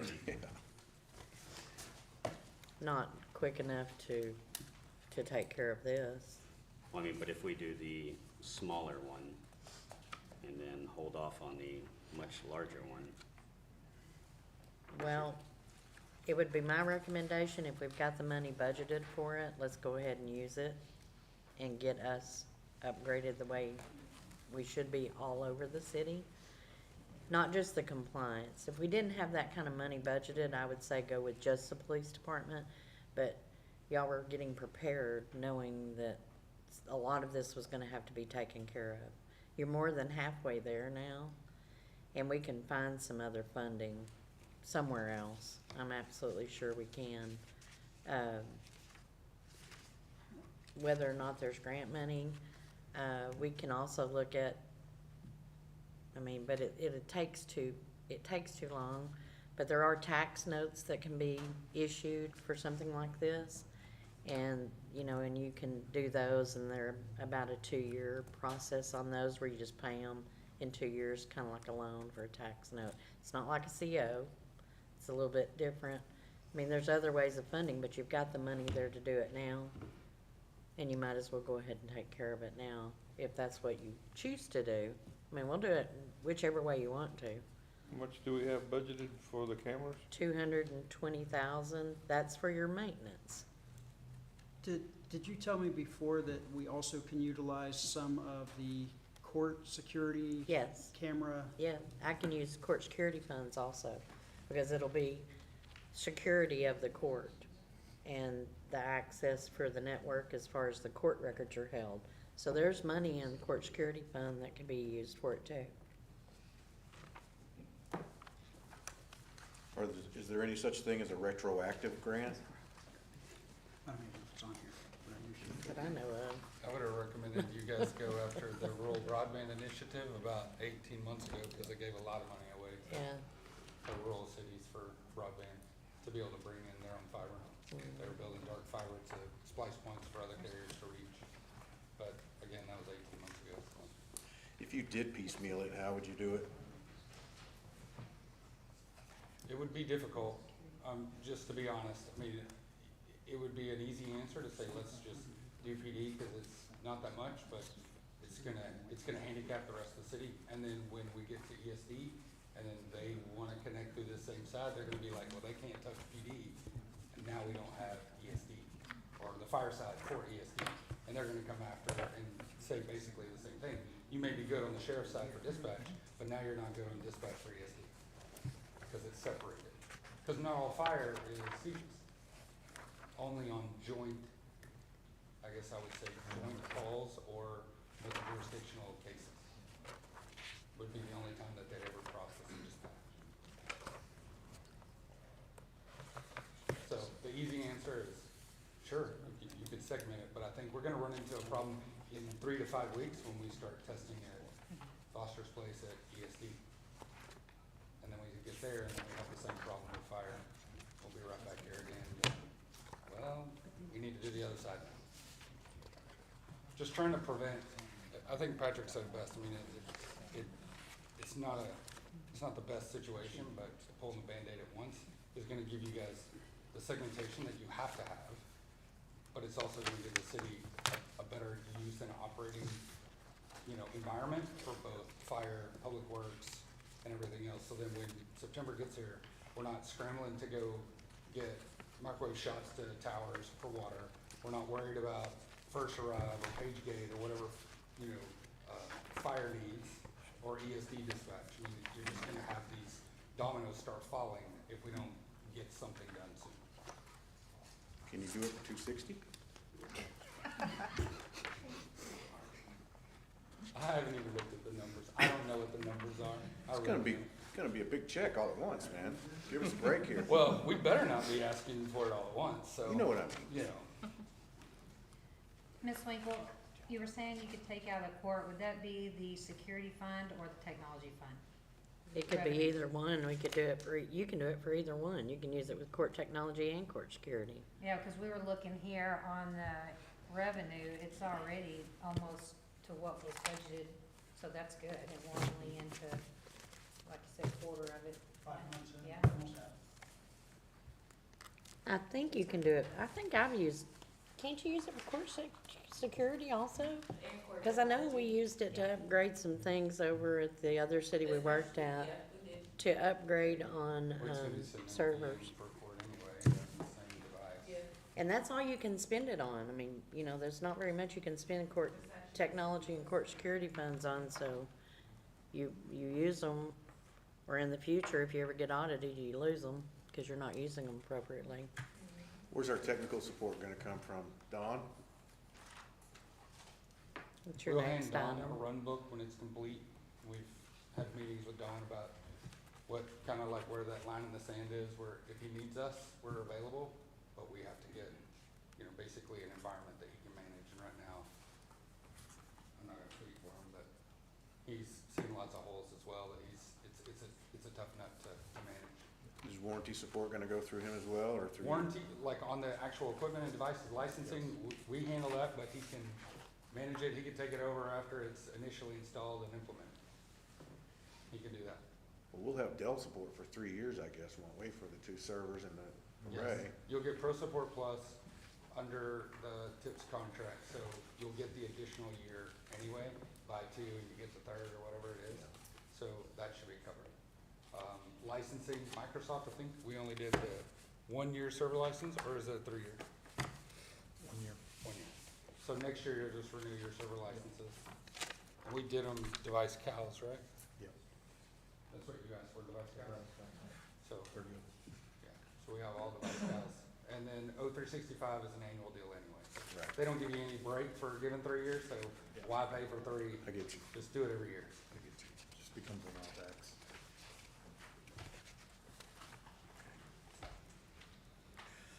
So part of that 220 was also to upgrade all of our computers, because they are not gonna be 889 compliant.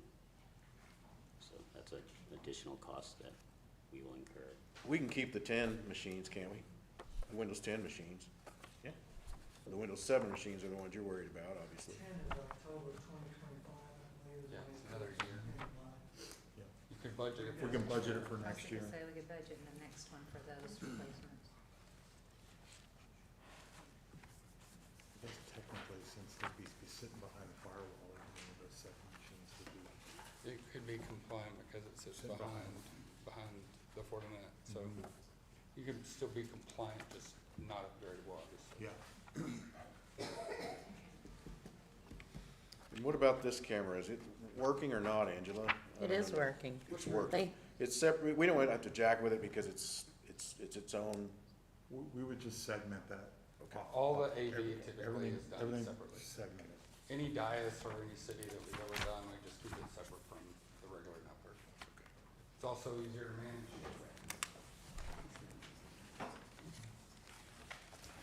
So for nearly $300,000, Angela, did we get any other bids? what, say that again? For nearly $300,000, did we get any other bids for this?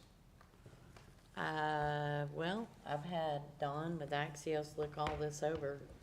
I haven't gone out for any other bids on Is it. this who the county recommended though for the audit? This is who's doing, Us? Yeah, Yes. okay. this is his doing the CAD system. And we're providing it on a state contracting vehicle, so everything is And I compliant think with. it's, right now, you're 12% under, cost on the, no, I'm 12% under what TIP says, which is like 22% under DIR and close to 28% under buy board. We do, And- everything we've done throughout the county has been based on the county purchasing power, not just an individual city. Same thing with cradle points. Rio Vista can't go buy cradle points, 4 cradle points like the sheriff's department's buys 97. Well, we've done the entire county on the same registration for every OEM, so everybody gets that price, no matter how little or how much they end up buying. But you're more than welcome to get bids. I'm good with that. How does that work, with the bidding process? Is that an exception because they're the audit or because, State contracting. Yeah, so TIPS is a cooperative purchasing, I guess it's a cooperative, we just call it co-op. So yeah, TIPS, when you use TIPS or use buy board or any of the other co-ops, it is an exception to competitive bidding under Texas law. Because we basically have to bid everything to the state contract anyway. Right. And then only those awarded are still fall under the state's Ts and Cs, which I spend most of my time doing, on a weekly basis anyway. Yeah, the concept there is, it's already been bid, it's already been vetted, so Okay. that's how you get the Exactly. lower prices. Mhm. And the other problem, Mike, is in this business, somebody's gonna come in and they're gonna say, well, maybe we don't need to do this, maybe we should do this instead, and then we'll have to sit there and try to figure that out.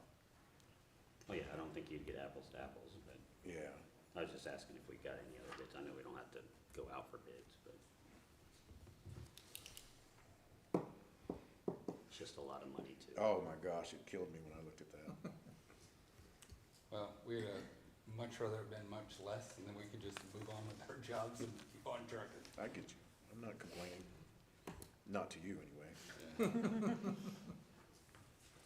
Any other discussion? So this one is the 1488. 1488. This is the one we're doing. All right. Well, that's one that's on the table. $279,000. 279. I'm sorry, not on the table, on motion. And you're ready to go on it.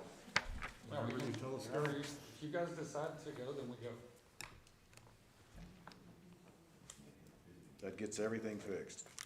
Public Works, Fire Department, PD, everybody's on the domain. Everybody's, okay. We've not Gets us- excluded any part of the city.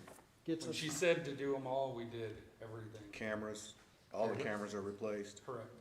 And new cameras at all the well sites, along with, electrical work that needs to be done out there.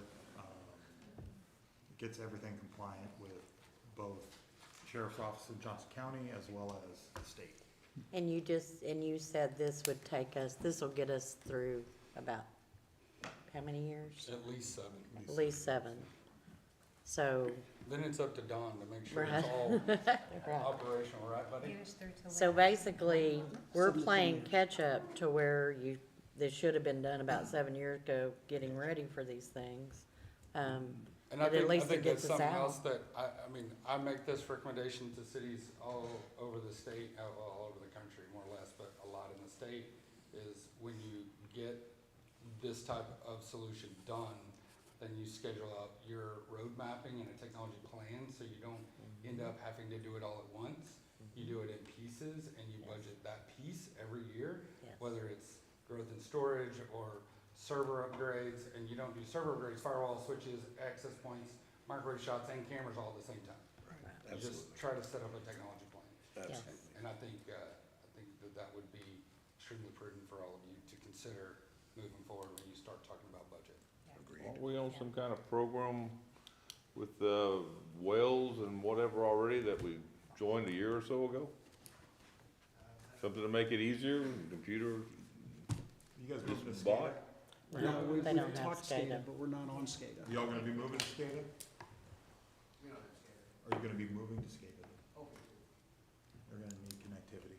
Yeah, then your bandwidth is gonna be, you'll definitely need fiber. And there's some fiber providers nearby, it's just, you're just gonna have to get them to build to the building. Will AT&T give us service here, or is it just on that side? They won't touch it. No, it'll be So Windstream. it's Windstream then? Windstream or, What was the other aggregator?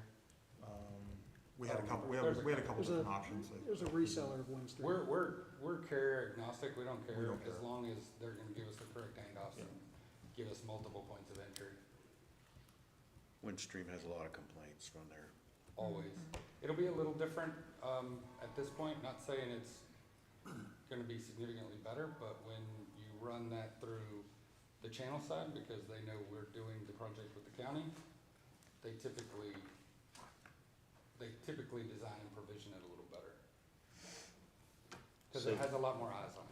So to run all this, our current bandwidth won't do it. Oh, No, no.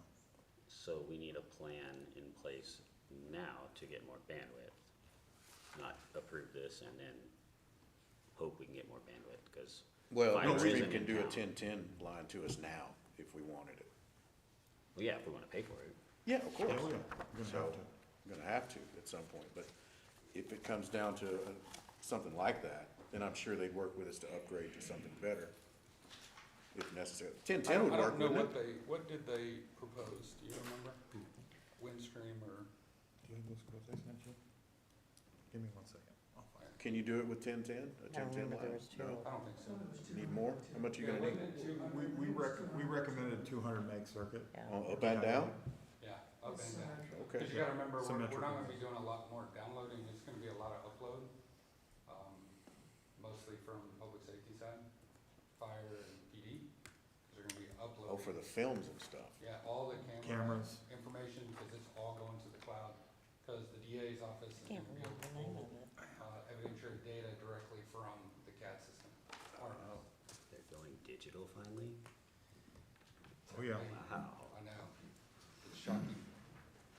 So I had a quote for NHC, was one of the aggregators, as well as Windstream. They're like $1,100, what was the Windstream? Yeah. Ooh, let's see. Windstream was, $13.25, with a $525 one-time charge, and NHC was $11.79 with no one-time charge. And that's a, I don't remember which one you talked about. oh, 13.14, excuse me. Cause they're gonna charge you Yeah, for, one time, yeah. yeah, Oh, that's that, yeah, no, that's That's the business ABF. fiber, yeah, ABF. yeah. So So $1,300. 1,300 That's bucks. in the bid? No, Nope, not, nope. that's not from us. No, That you that's guys from a- work out with whatever carrier y'all wanna go. Again, we're agnostic. But you want 2 up and 2 down at least, 200 up and 200 down. That's, I think that would be sufficient for the city. That's if you're gonna do the whole thing. PD probably could get away with 50. Just PD. Just PD. But then again, now we're separating networks again, and now you've got IPs on both sides. What's your backup? If I gotta do BGP between the two, it could cause some other issues. Couldn't really load balance it because then you have traffic intermingling. So if we pay for all this and then for some reason, because Windstream doesn't have fiber here, They do. They do. We've already We've checked. already Yes. checked. Yes. We've already verified it, yeah. okay. Let's say they can't run it over here for some reason, is any of this useful? Let's say we can't upgrade our internet. Well, then you just, if you can't do any of this, is that what you're saying? Like if we say, let's do the 280,000, Mm-hmm. get all that done, and then find out we can't upgrade our internet. I've already verified that you can. We've already verified all of it. We had to do that before we'd even entertain the possibility of segmenting the networks and getting PD onto Soma. We couldn't do it otherwise. We'd have to literally just say, we gotta cut Godley out of the whole thing. It just doesn't make sense. Windstream is 100 feet away from here, is where their splice point is. They'll build into the building, I've already verified it. The fiber point? What's that? The fiber point? Yeah. I think they had, it was like 24 available strands, so they were running 4, so 2 primary and then 2 redundant. Yeah. That's the requirement we always have on any carrier when we're gonna do public safety. So they have to give us a backup pair, so they can't go sell out every NID, and we end up with one pair that goes bad, and now I have no backup. When that gas plant went in over on Faubus, it's close to, or up, not Faubus, but, oh heck, what's his name? Anyway, the gas plant went in out there on 916, I think it is. Windstream ran a fiber line all the way up there, so. they've And got- I think they have a 96 strand across from here all the way out, and then they have 128 strand running north, And that's who NextLink is backhauling off of, Yeah. is Windstream, up the hill. which is just strange to me, but peer agreements, but.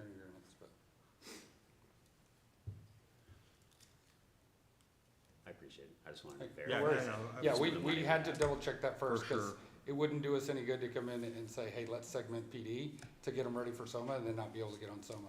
No. Because then that would be really poor planning on our part, and the county for that matter. And we've spent a year and a half planning this entire migration out.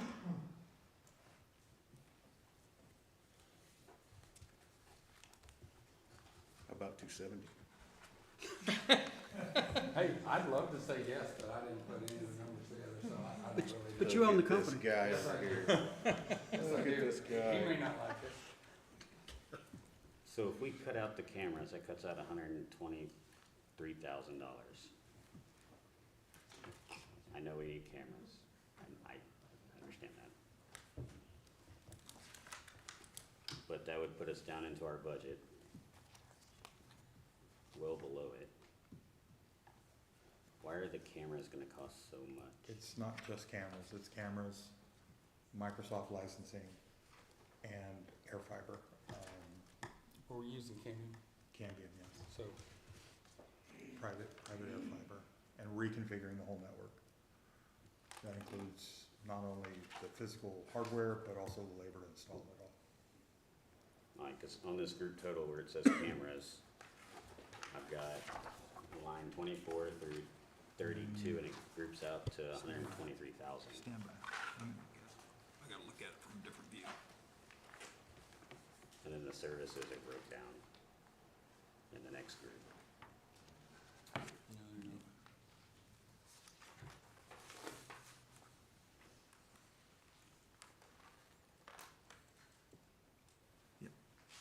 You're correct, 123,000 for the hardware and brackets, yeah.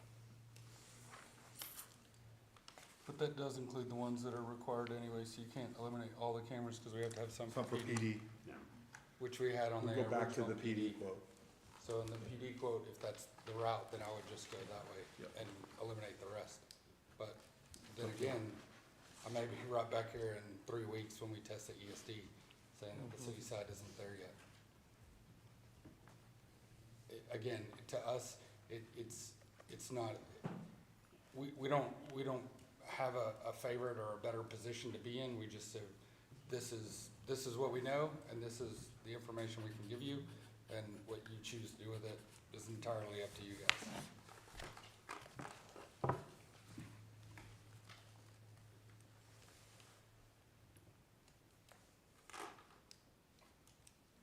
What brand are the cameras?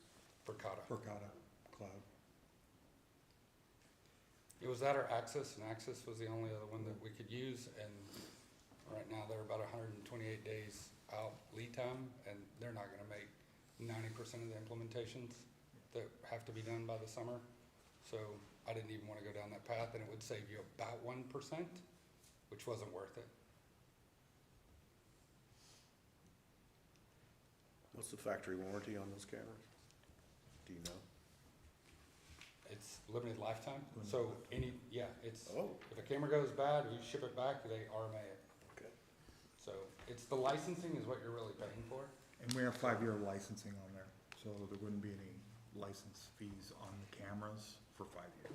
Which is also maybe why the camera costs look so much, Yeah. because you do have licensing for 5 years. We tried to match the same term on most of what we had against what the SOMA license agreement was, because if you guys remember, on the SOMA side, the county pays onboarding in year 1, and then you pick up year 2. So that would put you at 4 years. So you would have your renewal for SOMA in a single year, and your cameras and any other additional licensing would be after that, so they aren't in the same year. We've had to do that with a lot of cities, because they're like, okay, if I'm planning for me to pick up my maintenance agreement on SOMA license, I want it to go to that 4th year, let's say. So all the other things that you have to pay for, you don't want to be in that 4th year. So we've either done 5 or 3, but the 3 wasn't, in camera wise, it didn't save you enough money to do 3. Gotcha. So without a camera mapping, where are all these multi-sensor cameras gonna go? So several of them are gonna go out at water treatment. We have some in PD that they've requested, some outside the building here, and then a couple at some of the larger sites, remote sites. And the reason they do that is because you can pay one license for that camera that has multi-view, as opposed to paying for a single 4 license for cameras, 4 cameras. Yeah. It just saves you more money.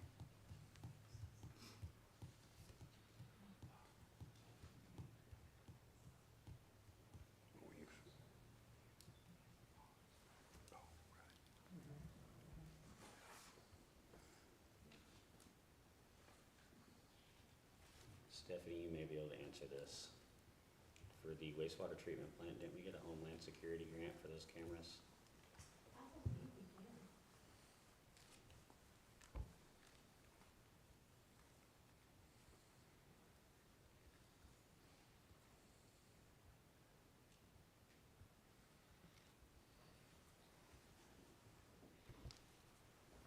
So did you use it?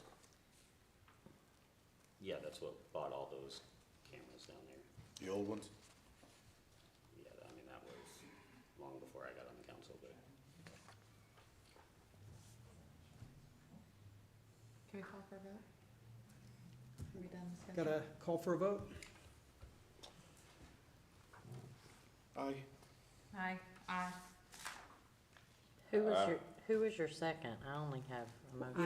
We already had a motion Okay, that Councilperson Rodriguez made the motion, Councilmember Mize seconded it. okay. Sorry, I just wanna make sure I had it. That's okay. I'm sorry, Roger? aye.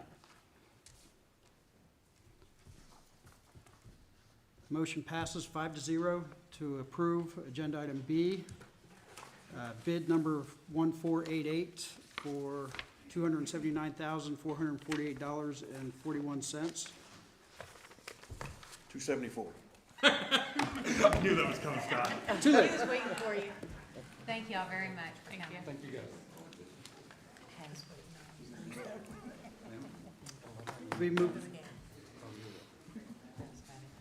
We'll be moving on to item F, discussion and take possible action on a contract for IT services with Axios Group. Because he's here. We can do B and F first. It's next. Yes, it's that one and this, because the contract wasn't back. Mine stops at B. No, in my packet. I don't have this paperwork. So you have you should have the contract, Mayor and Council, that was set at your desk. They were still reviewing this late this afternoon. And this is a contract for IT services with the Axios Group. So after we were contacted by Jeff with Toto in regards to the police and all the information that we talked about earlier, I had already contacted Don Reeves with Axios Group and Lant with CDI and asked for information for services. And they even spoke with Toto about providing IT services for us.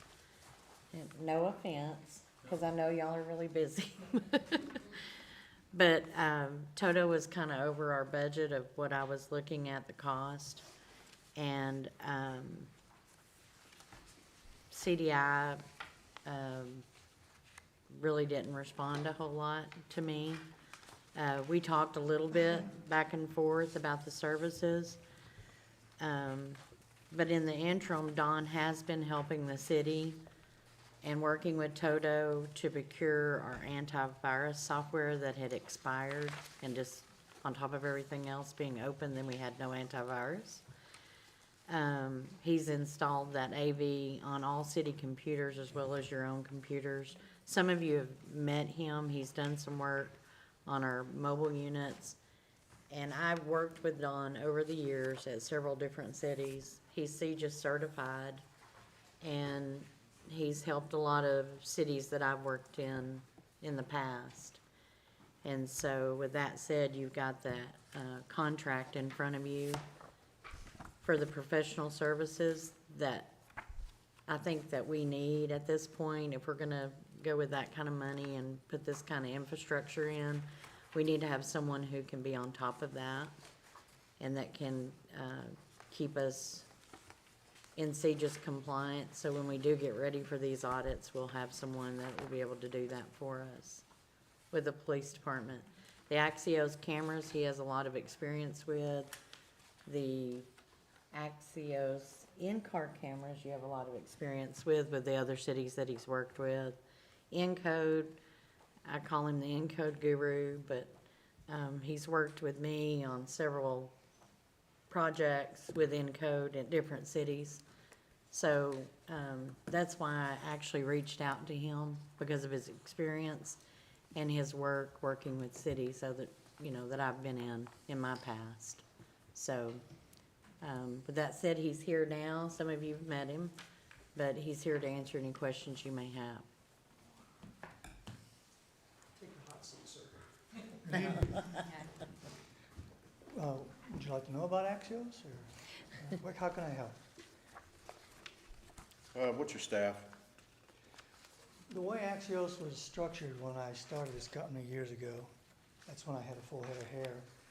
The idea was not to staff up with a bunch of employees. So we have a team of IT professionals. If you were to total our years of experience between Doug, Don, Charles, myself, it's a lot. So personal staff. So there's four of you? There's four of us. Yeah. I am the point person, and then I'll guide whatever technology is needed with whatever problem we're presented with. Services are 24/7, 365, or just 24/7? It's been that way for 30 years. I get you.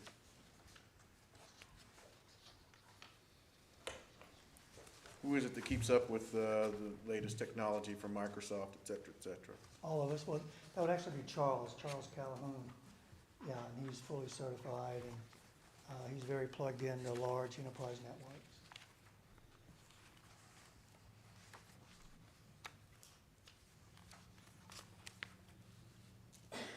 I liked your, the initial site visit you gave us. Well, it looks like you might have missed the server that's the 2019 machine. I guess it was the 2016 No, machine. no, there's a server 2019 there. Oh, That's there your is? DC is 2019. Oh, Yeah. Then you've got some 2012s, and I think there's but your we're not keeping that one then? Okay. I thought I'd asked about that. Okay.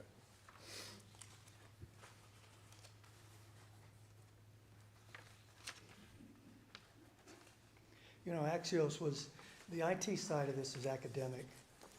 You do your studies and you know it or you don't.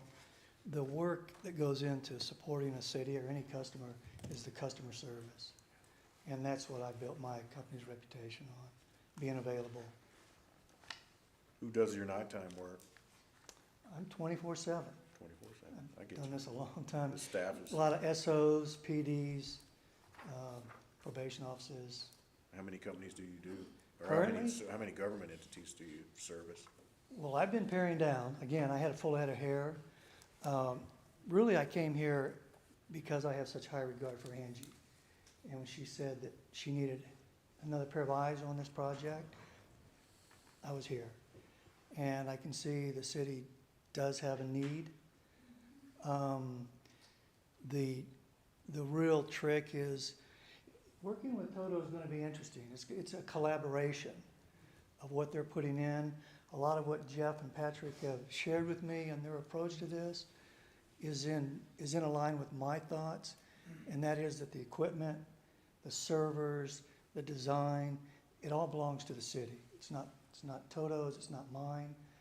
And the city should guide it. My role is clear communication, development, migration process, so we can be as disruptive as little as possible, and to plan for future implementation. Make sure, this is a big thing, I see it lost a lot, is making sure the city gets an ROI on the hardware they bought. Being cutting edge is expensive. I refer to it as bleeding edge. And you're just rotating hardware in, and not always for good reason. So I think that's where my experience can help out. Was it you that recommended the Fortinet appliances, or is that you guys? I'm big on Fortinet. I think Toto is too. And I talked with their Toto engineer, Eric. Good guy. He and I think a lot alike. The idea of segmenting your network, VLANs.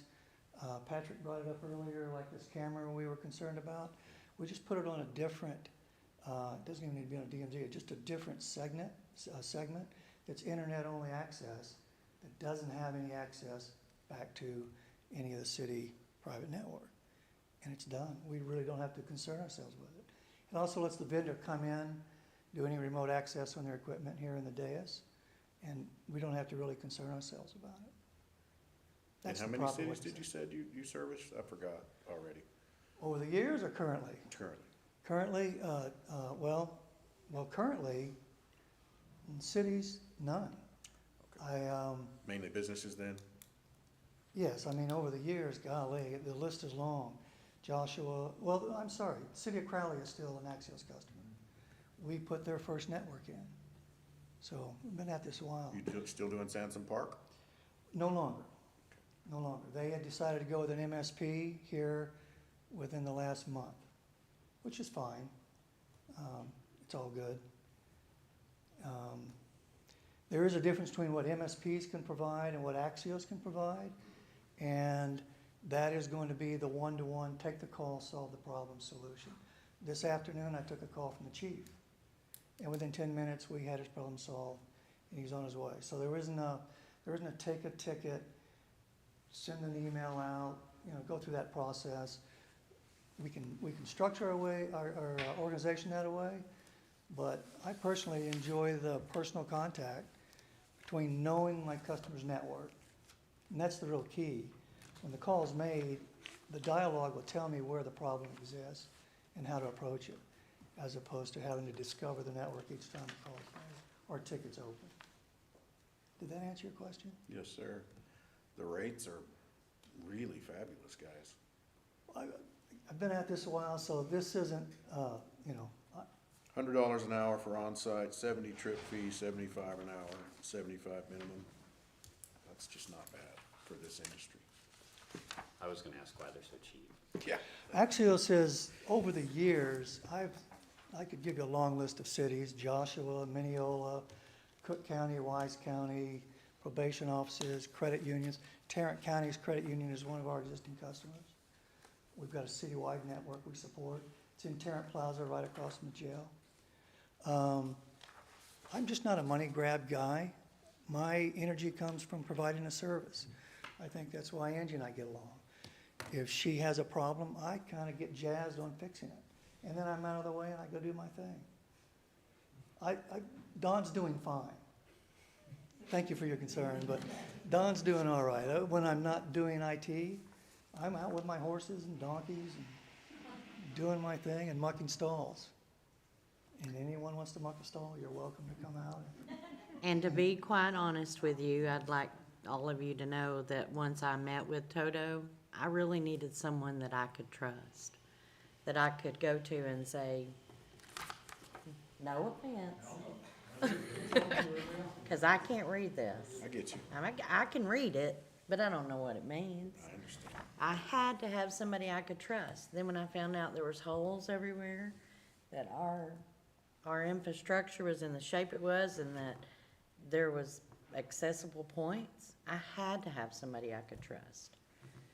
Now, some may say that I've brought a lot of people over from Sansom Park. It's not just Sansom Park. I've been in this business nearly 40 years, and I've worked with many, many different people and been really fortunate to get to meet people that have provided professional services throughout the cities that I've worked at. And so I just think that's a blessing for me to be able to contact Tignall and Perkins and say, here, will you do this, will you respond to this RFQ? You know, auditors, people that I've just worked with in the past. Some may like it and some may not, but I'm not it's sure never, that's there's bad. no, I'm not sure well, and there's I'm an just argument saying, against there's that, never you know? been a problem with it. Right. So, yeah, Seems like we've it's known just each other a people you really know. long time, way back in the Crowley days. But, Well, it benefits the city and I for gotta you have to come somebody with I that can knowledge. trust. Huh? It benefits the city that you came with that knowledge. Yeah. Well, I don't know Did about you look over knowledge. this? No, but it's like I explained. Oh, I was asking Dean, I'm sorry. Sorry. It's the glasses.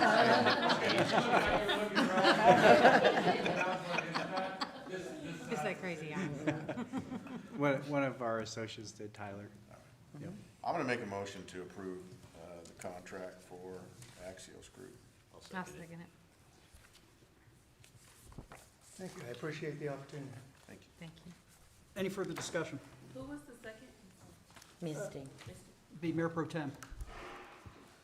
I heard Mayor Pro Tem first. Oh, He's on my list. How about that? Any further discussion? I have a motion from Councilmember Yarborough and a second from Mayor Pro Tem Pappenfuss to approve item D and to approve the contract with Axios Group. Item F, I believe. I'm sorry, item F, correction. Any further discussion? Councilman Yarborough. Aye. Aye. Motion passes 5-0. thank you.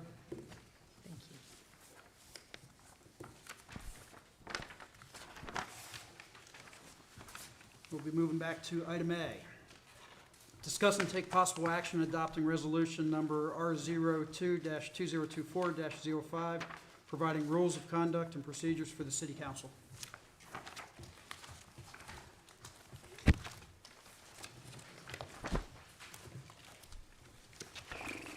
Thank you all for coming. Thank you, gentlemen. Here, I'll get it.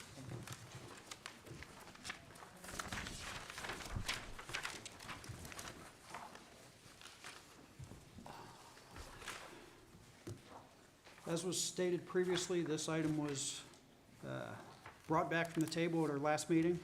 We postponed it to this week because of the late time that we received it. But nothing has changed from the previous meeting to this one in the document.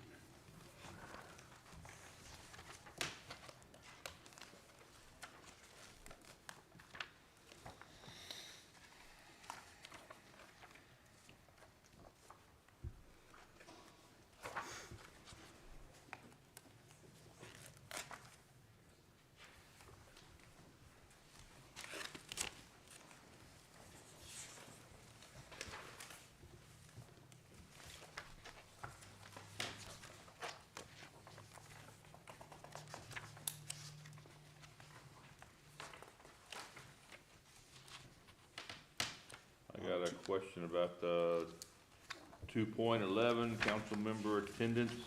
It says nothing about people that, it says you, if you're sick, you okay, but if you gotta work or if you have a obligation you can't get out of, but I don't see anything about that on here as being an excused absence. The being ill is straight out of the statute. Yep, As far as not being able to make it for other appointments, it would be presented to the council for an excuse. There is not going to be anything that's going to have the massive list of all possible excuses, sir. Okay. Just didn't, I have to work, so I didn't want it because I couldn't be here for some reason that automatically I get an unexcused absence. I can explain it or call you and tell you I'm coming, that's fine. So I can't make it like I have. So I know most of this follows government code. Can we add something like that into it for those on the council who do work? Just like a general reference to the local government code? Well, no, just like, say Roger has to work nights again, and he can't make it, then that will give him an excused absence rather than, or in the next couple months, if I go out on the train, that's an excused absence because I'm at work, rather than just having unexcused absences, because I mean, he might not be able to make a couple meetings, and then all of a sudden, he's kicked off council. But correct me if I'm wrong, the local government code allows the council to approve a previous, you don't have to have it approved prior to missing, they can approve it retroactively also. Okay. Is it an automatic kick, or is it a vote by the council?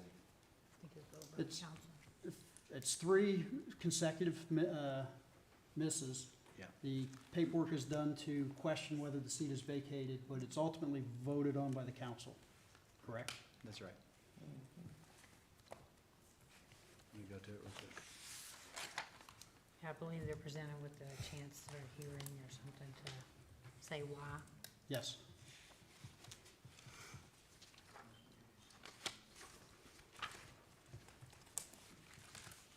So each time, going back to you, each time he misses a meeting, he's gonna have to explain an agenda item of why he missed it, he wants it excused.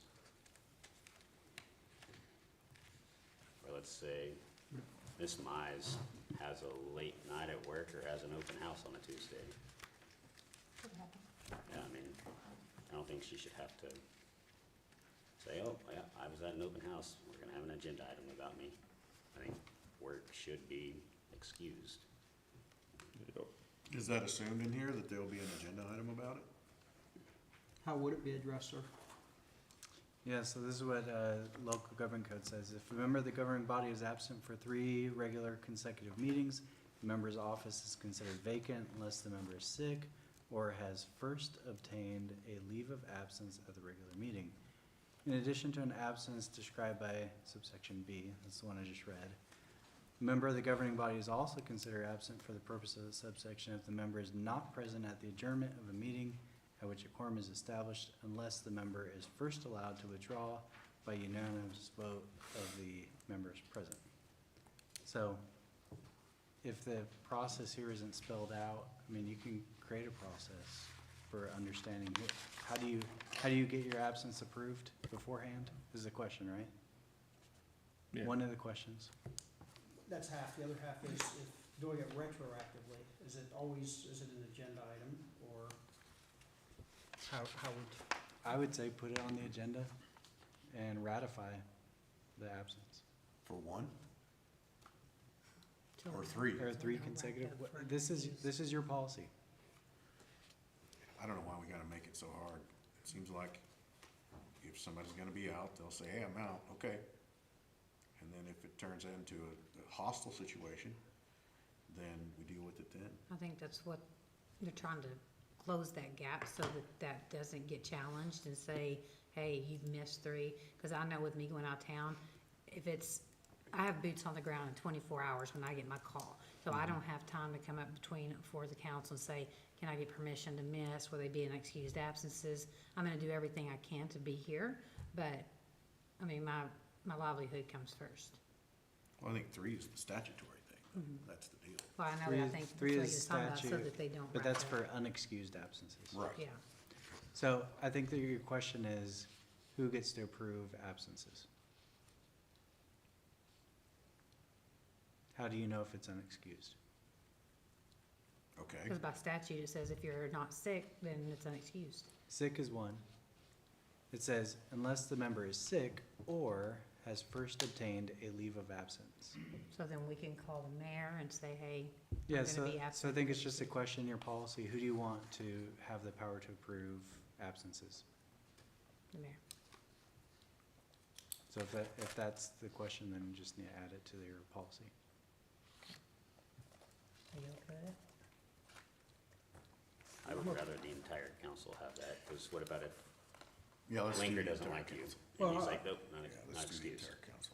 Not saying he would do that, but if, Well, so you'd have to do that after the absence, because you wouldn't be able to meet as a governing Yeah, body that's, before that's the the whole absence. point of having the one contact. It's easier to make that one call than it is to call the whole Sure, I council mean, and it say, could be, hey, you know, all some, y'all give me yeah, permission. some cities will do city secretary, because she puts together the agendas, so she's usually trying to figure out who, if there's gonna be a quorum present, who's absent, who's not.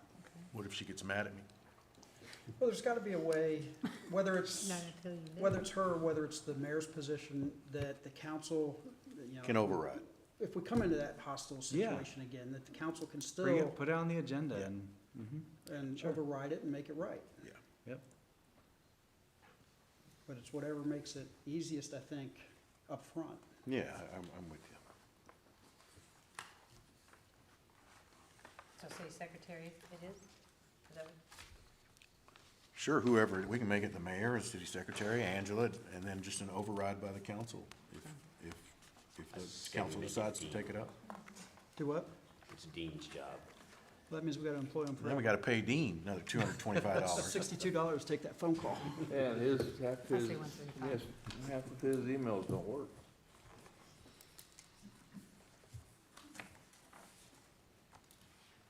Yeah, I just wanna make sure that, if you miss because of a reason, whatever it happens to be, you're not punished for it.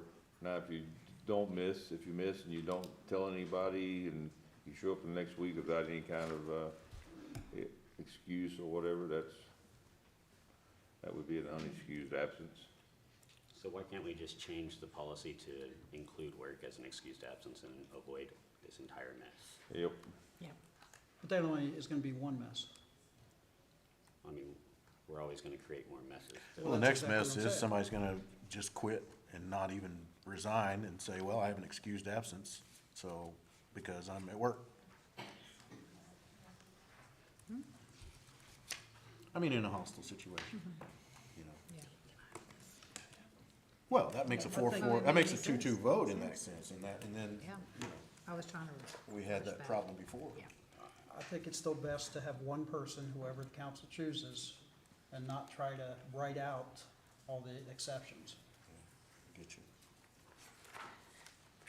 Especially with just an override clause, right, Dean? I mean, you can make that all encompassing. Yeah, so this is a resolution, and it's just a policy. Council can adopt new resolutions and change policy whenever they want. So do we just give direction to staff to put that section in there for, Can we do a motion and then just add it? Or no? Yes, yeah, you can approve with the changes. With the addition? Before you get there, is there other additions? Is there other possible additions? I had a question on 2-6B. On the attorney approvals of the agendas, because there was a problem with that before too. I'm not expecting to ever have that with you, but it's happened before, I saw it. Agenda items are requested are subject to review and/or revision by the city attorney for compliance with the Open Meetings Act. Is it only the Open Meetings Act? Is that what we're Which saying? one are you looking at? That's 2-6B, preparation of meeting agendas. Page 4 of 19. 2-6 Bravo B, 2.6, 2.6 inch. 2.6B, page 4. last sentence.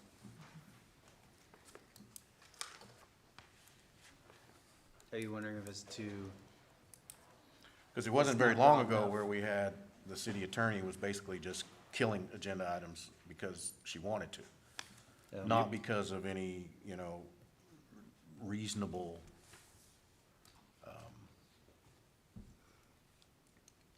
reason. So is this just saying that you're just gonna review them? Because you never know when some other people will get up here and fire you guys and hire some morons. So are we thinking that this is, sorry. Is this just the Open Meetings Act that you're gonna, I mean, is this restricted to the Open Meetings Act? Is it possible for it to be abused, or, I guess that's a really silly question. But you know what I mean. Yeah, I really never have an opinion either way. I mean, this is me personally, as to the agenda items y'all want to put on there. I know. I mean, we've I get seen you. some that, sometimes you'll get some that are a thought, but they're not really succinct, and so we will revise those just so that it's compliant with the Open Meetings Act, but, and other times, I mean, we do have to amend it to show that maybe there's a public hearing that's required. So there's other statutory provisions that require us to include specific language. So you'll have motions, or you have ordinances that do require specific statutory language.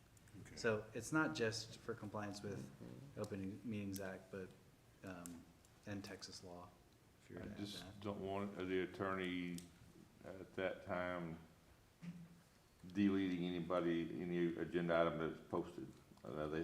If one of us or a council member puts an item out, it needs to be put on the agenda. Now, it can be, like you said, reworded because of open meetings, or if two people put the same item, it can be worked that way, but Sure.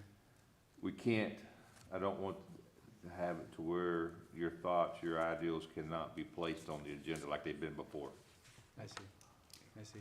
Now, and that actually brings up a good point. I mean, there are some items that are not ripe for an agenda, and so usually we'll reach out to you if that's the case and discuss it with you. For example, if we're to discuss a matter that is pending litigation, so we can talk about how that goes on, the language that maybe that you would use, or whether or not it's appropriate to put that on. If that makes sense. Sure. But there would be conversation with the person that's Oh, yeah. requesting that, Oh, not just absolutely. delete it. is Yeah, what we're I not, think he's yeah, trying to- there's no Yeah. King's X. That's right. I did have a question, 3.2 on B, business disclosures. What is that statute? Because it's wanting us to list or turn in every business that we own and what it is.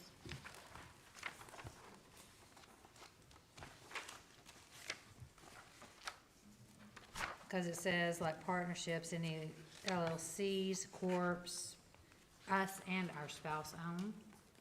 Why is that relevant to So you're looking at 3.2? 3.2 on the mandates, Yeah, so the first one, A, is just consistent with state law. That's that form, whenever you file to run, you have to sign off saying that, that's all that is. Yeah, I'm talking about. You also have, but there's also some ethics commission forms that you might have to fill out. I don't recall Yeah. the Ethics Commission forms, because I have an LLC. So by this, I should have filed with Are we asking about B? B. Yeah. This is if we're doing business with your companies, correct? Dean? Oh, this assumes you're doing business with the company? Not that you have this business. and Yeah, 'cause you have to follow- do Yeah, the 'cause it's- business disclosure. Because it's, I'm sorry. it's just listed under rules of conduct, saying mandated that we have to file it all with city. It's not saying, Yeah, it says Yeah. all council members shall file Yeah. with the city annual reports listing the names of human individuals with whom the council member or the Yeah. council member's spouse is named. So it would be like my LLC or your LLC or your LLCs. Sounds like it. but why is that relevant to the city? Why do we have to file all of our business stuff Yeah, so, with the We city? have a business yeah, I'm looking at relationship. this now. I would say strike B. Yeah, You're gonna have some obligation to disclose right, under state law, but this is very broad. okay. Strike B? All right, so if we approve this, we gotta make the motion to move to strike as well. I'm Yeah. making And notes. what was the other one? Appointing the person as the approving official for missing a meeting. Who was that person? With, he didn't specify. I We have a haven't blank made the right now. motion yet. Okay. I don't think, have we? Nobody, no, there is no motion on the floor. You're keeping up with all of that? I'm trying. Okay. Well, the mayor can make a motion. No, No, mayor can't make a motion. I cannot We make a decide motion that? because I'm a non-voting member, Correct. nor second.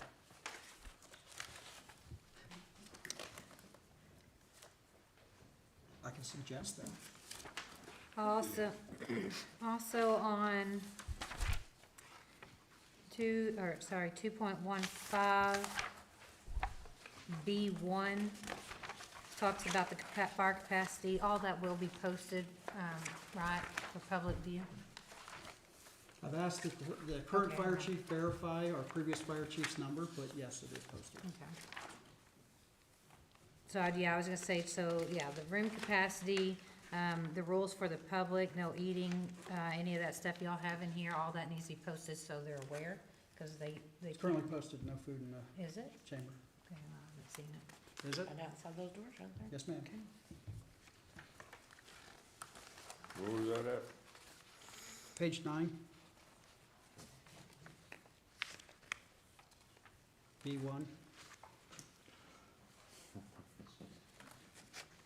So this has come up before whenever Cass presented all of these. What are we gonna do if we meet fire capacity? Are we going to have like Cleveland has a separate room You for can- TV? We can take that television, if it broadcasts on, and stream it right out there and see if there's any room out there. I mean, but we're not gonna have chairs for out there. No, but we'd have to, we could get some folding chairs or whatever. I've done that at other cities where we put them in the lobby and provided a place for them. And if it's streaming, you could even put them in a bigger area if you had to, at the fire station, you know, and stream it down there. I mean, we do what we can, but if we hit a capacity that we're out of chairs, I mean, we just can't provide chairs for every possible number that shows up. Mm-hmm. It's happened here several times, It becomes standing room only. yeah. But only one Yeah, can that's what be I'm- in here, and then they have to stand up there. If we don't have the chairs, Yeah. then yes, ma'am. Standing room, exactly. What's the ADA compliance for not having chairs if we're gonna designate that area?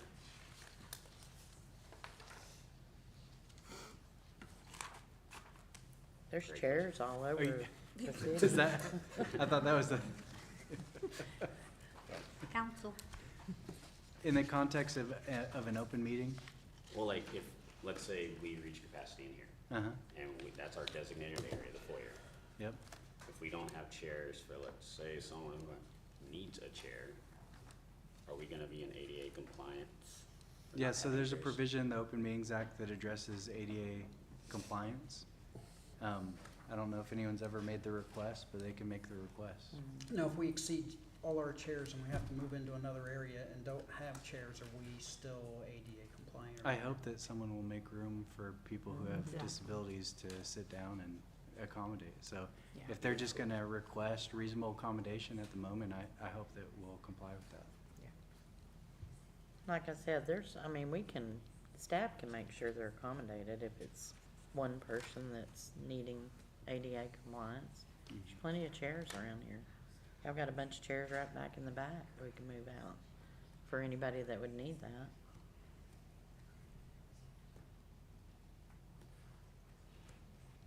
I have a question about 4.1, it's on page 18.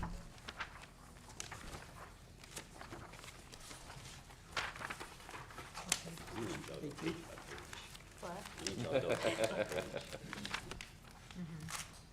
What do you mean exactly by public censure? Oh, I don't. 4.1? Yep, page 18, 4.1C specifically, Number 2. number 2.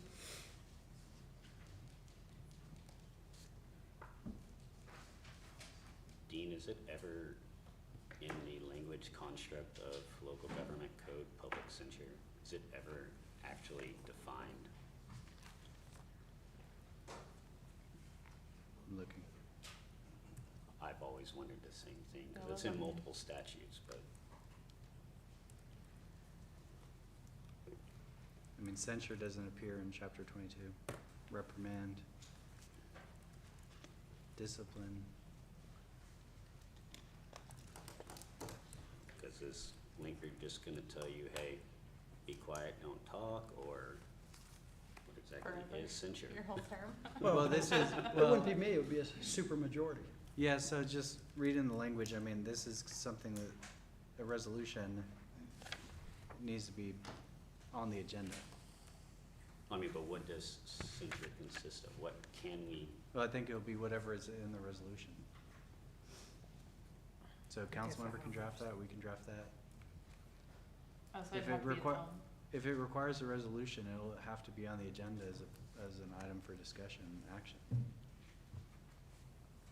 okay, so how do we get to that point? Let's say I don't like something that Gabby says on the dais. Sorry, You're it's fine. Mize on the You're dais. Do I ask for an agenda item for her to be censored because I Put didn't her, like it? put her on the agenda. And then at the next meeting, have your resolution ready and let everyone vote on That sounds very petty. it. Yeah. It does, it sounds like. Yeah, I mean, that would, but that would be the process if that's what you want to do. So it's like a hurt feelings report, basically, for a job. Like, I don't like something she says, or I don't like something Scott says, so I try to censor him, or censure him. I don't see what are the outcomes of us publicly censuring somebody?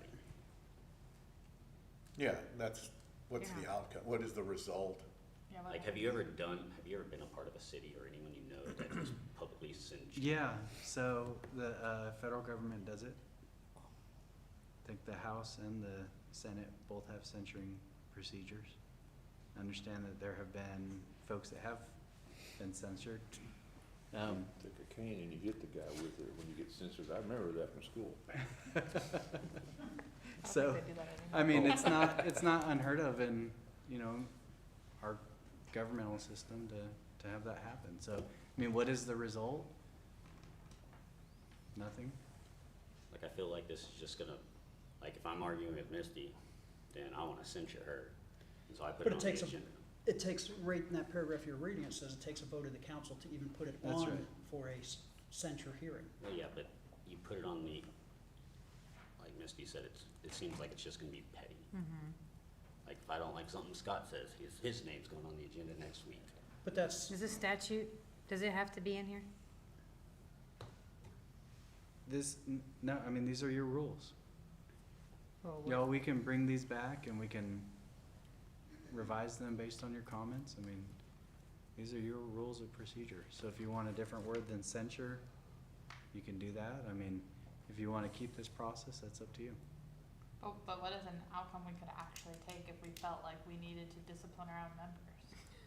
It kind of reads to me like no action or publicly more no action. Kind of Yeah, humiliation it's just- process to me is what it sounds like. So is it kinda like what we did to the ex-mayor where we voted No no confidence. confidence? Yeah, it's Is that exactly, kinda like what this is? doesn't mean anything, it's just a vote of, Okay. um, Well, that makes more disapproval. sense. but it's not, if you read it, and, I mean, I did not write this. This is, I think, about the 6th time this document has appeared in front of the council. It says for violation of the rules. Now, Right. I'm sorry, but I don't think me not liking what Councilmember Yarborough said is a violation of any rule in any conduct. And you're also talking about All right, a says majority vote. does A presuppose, or is C inclusive of A? In other words, the violation of the rule requires holding a hearing? Or, yeah, is that the first step? Is You that have to- how this is? You have to vote to hold the hearing.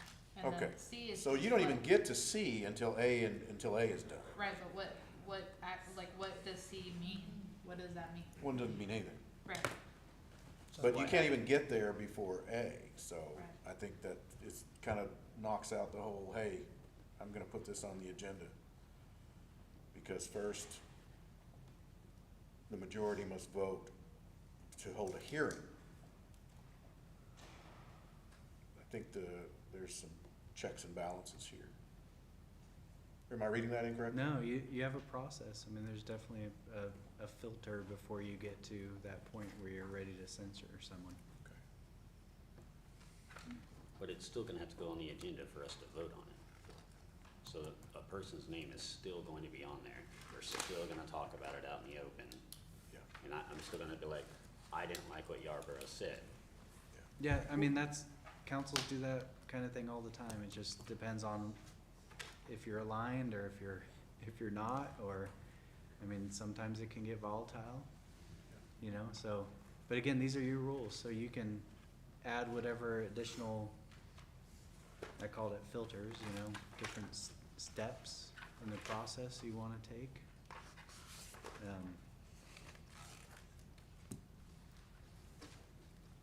You would be putting on the record the majority vote of the council saying we didn't like what you did.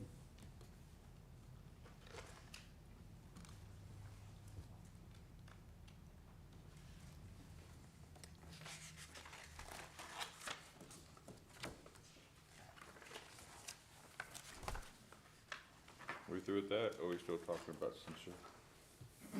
You got more questions? I have a question. Prohibitions, 3.3, in the past, if, it happened if there was a zoning change or something like that close to somebody's property, one of our properties, we couldn't speak about it. Is that in here? Is that what this is talking about? And why can't, if it's not your particular piece of property you're talking about, why can't we vote and discuss it? Yeah. Well, Michael, we had a petition asked for supermajority to pass a zoning change, and it was shut down. Why? I don't understand why that happened.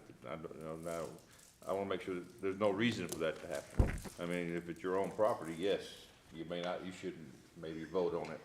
But if it's next door to your property or a block away from yours, you should be able to vote on it. Where does it say adjoining? That's what I'm asking, if that's Oh. what this means. Oh, I'm sorry. D, the bottom one. I think it says specific ownership of property or part owner of property. That's how I read it, but I wanted to make sure that's what it means. D? But I believe Yeah, Michael ownership was of an more or less interest cut in out real of that property. for reasons other than shouldn't have happened. Yeah, it says ownership of an interest. Okay. So sometimes there's gonna be some state law conflicts, and we'll just have to address those as they come up. I'll give you an answer. I was bamboozled and I was young and dumb on this council, so I didn't know better. I should have said no. I agree, yeah. I've had multiple DAs from other counties, ADAs, people in the Attorney General's office all tell me our prior attorney was wrong. But there's nothing I can do about it. I understand, I just wanna make sure we don't put something like that in here. But as long as this is saying if it's your property or your business, you have to recluse yourself. But if it's next door to it, or, you're okay. All right.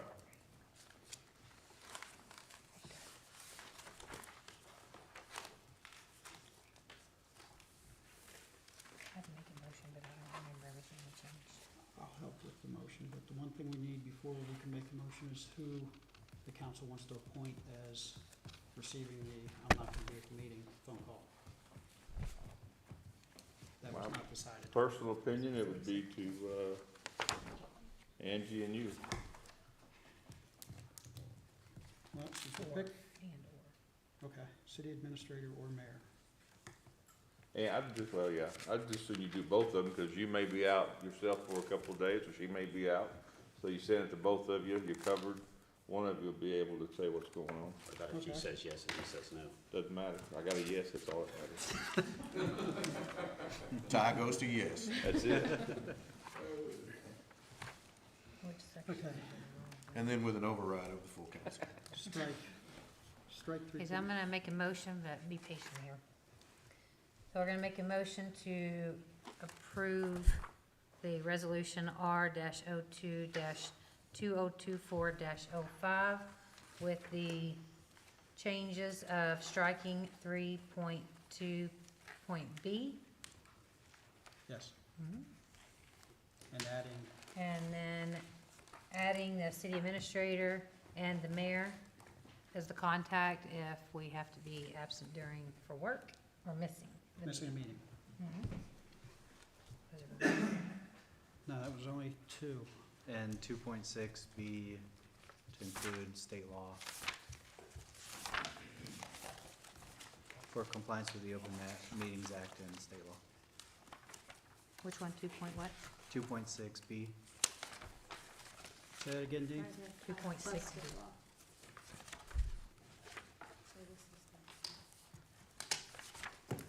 4? Getting there. And see, that was the excuse that we had last time. 2.6B plus state law. We can't put your item on the agenda to remove the city attorney because that's against the law. Sir, if we may, one moment, please. Sorry. We're in the middle of a motion. And we're gonna add 2.6B at the end of it where it says Meetings Act plus state law. Yes, ma'am. Second. Want to say what you're seconding? A motion from Councilmember Rodriguez and a second from Councilmember Mize to approve resolution number R-02-2024-05 with the corrections of striking 3.2.B, adding the city administrator and mayor as the approving personnel for missing a meeting, and adding on 2.6B, adding plus state law at the end of the sentence. Is there any further discussion? Now you can talk, sir. I want to hear your cynical thoughts. I'm sorry? I want to hear his cynical thoughts. Well, that was exactly one of the reasons that was provided by former Mayor McGehee for striking an agenda item to kill Wyatt Hamilton, Findley, and whoever they were, I forgot now, was because the email said, well, gave it to the city attorney said it was against the law. So this process, so that's just reviewing the agenda item, right? I just, you know, Okay. I know I can't write out every single instance and do this, so, no worries. Hopefully, If you I guys do will that to stay. you, Scott, Yeah, I know. put me on the agenda. We'll censor you. Yes. Remove and do whatever you gotta do. Is there any further discussion? Maybe one more, All right, sir. maybe one more.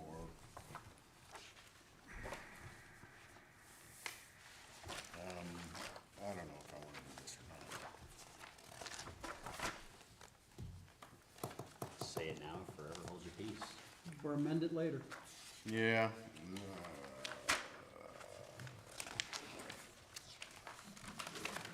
I don't want any of or any council members' agenda thoughts or items being removed from here, period. I mean, I understand if we put something on, talk to you, talk to Angie, hey, this is where we're at, that's fine, and I've done that.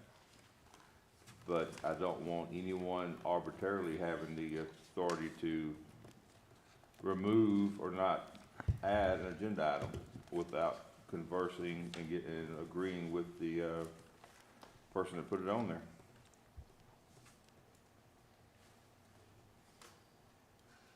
There is no provision to override a published agenda, correct, Dean? No provision at all in state law.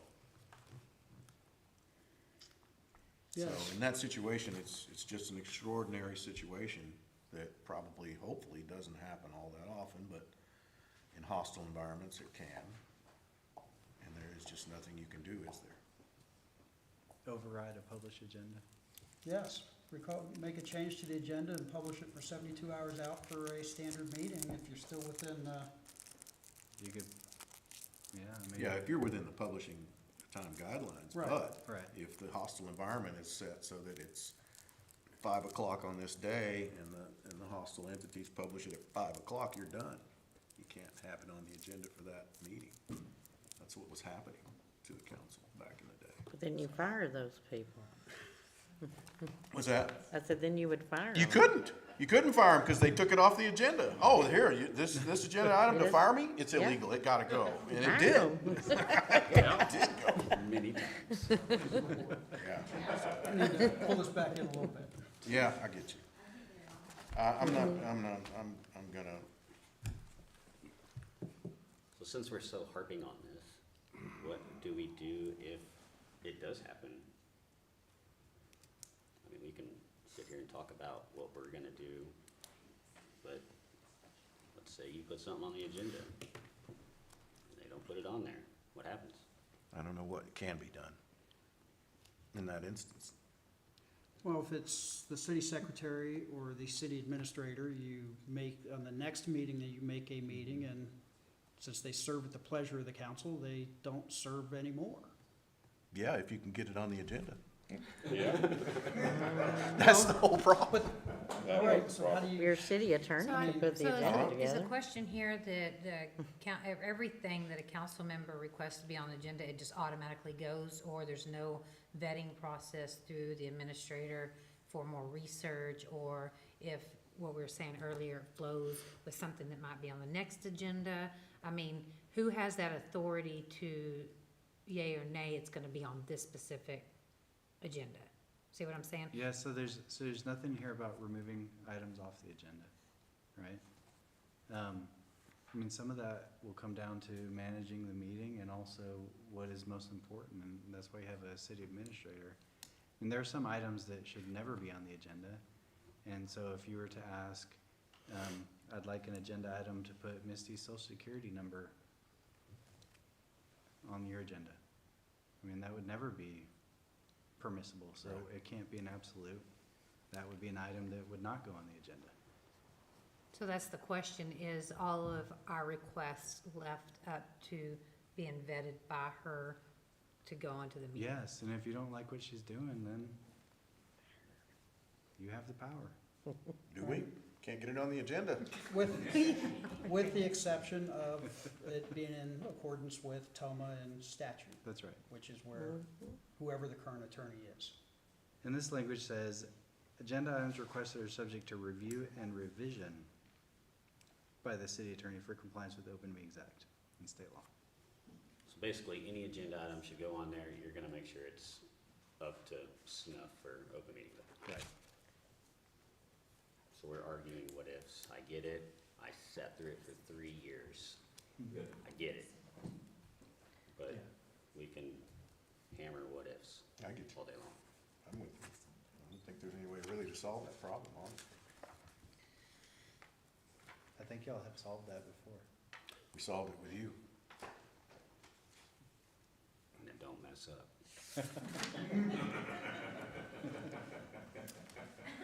Any further discussion? 2.18C, Angela. Anytime you tell me you're done. I know. I wasn't gonna do it. Changed my mind. 2.18, 2.18C. Page 13. Is the reverse also true now?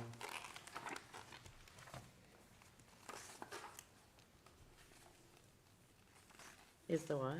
The reverse also true? I The guess the reverse. easy way to say that, is it in the employee handbook that they won't criticize elected officials or anything therein? Public. What number are you on? 2.18C. Page C. 13. Oh, okay, I'm with you. I'm a little slow, but I'm with you. Oh, okay. Page 13. I think there's some verbiage in the upcoming personnel manual that talks about this. And it's under a ethical part. And, yeah, and I know it is, I don't know what section it is, but I know it is because it was placed in several different cities about this same thing. And the reason that I ask is because there is one audio recording that specifically, people from my church came here because of a vicious and malicious attack.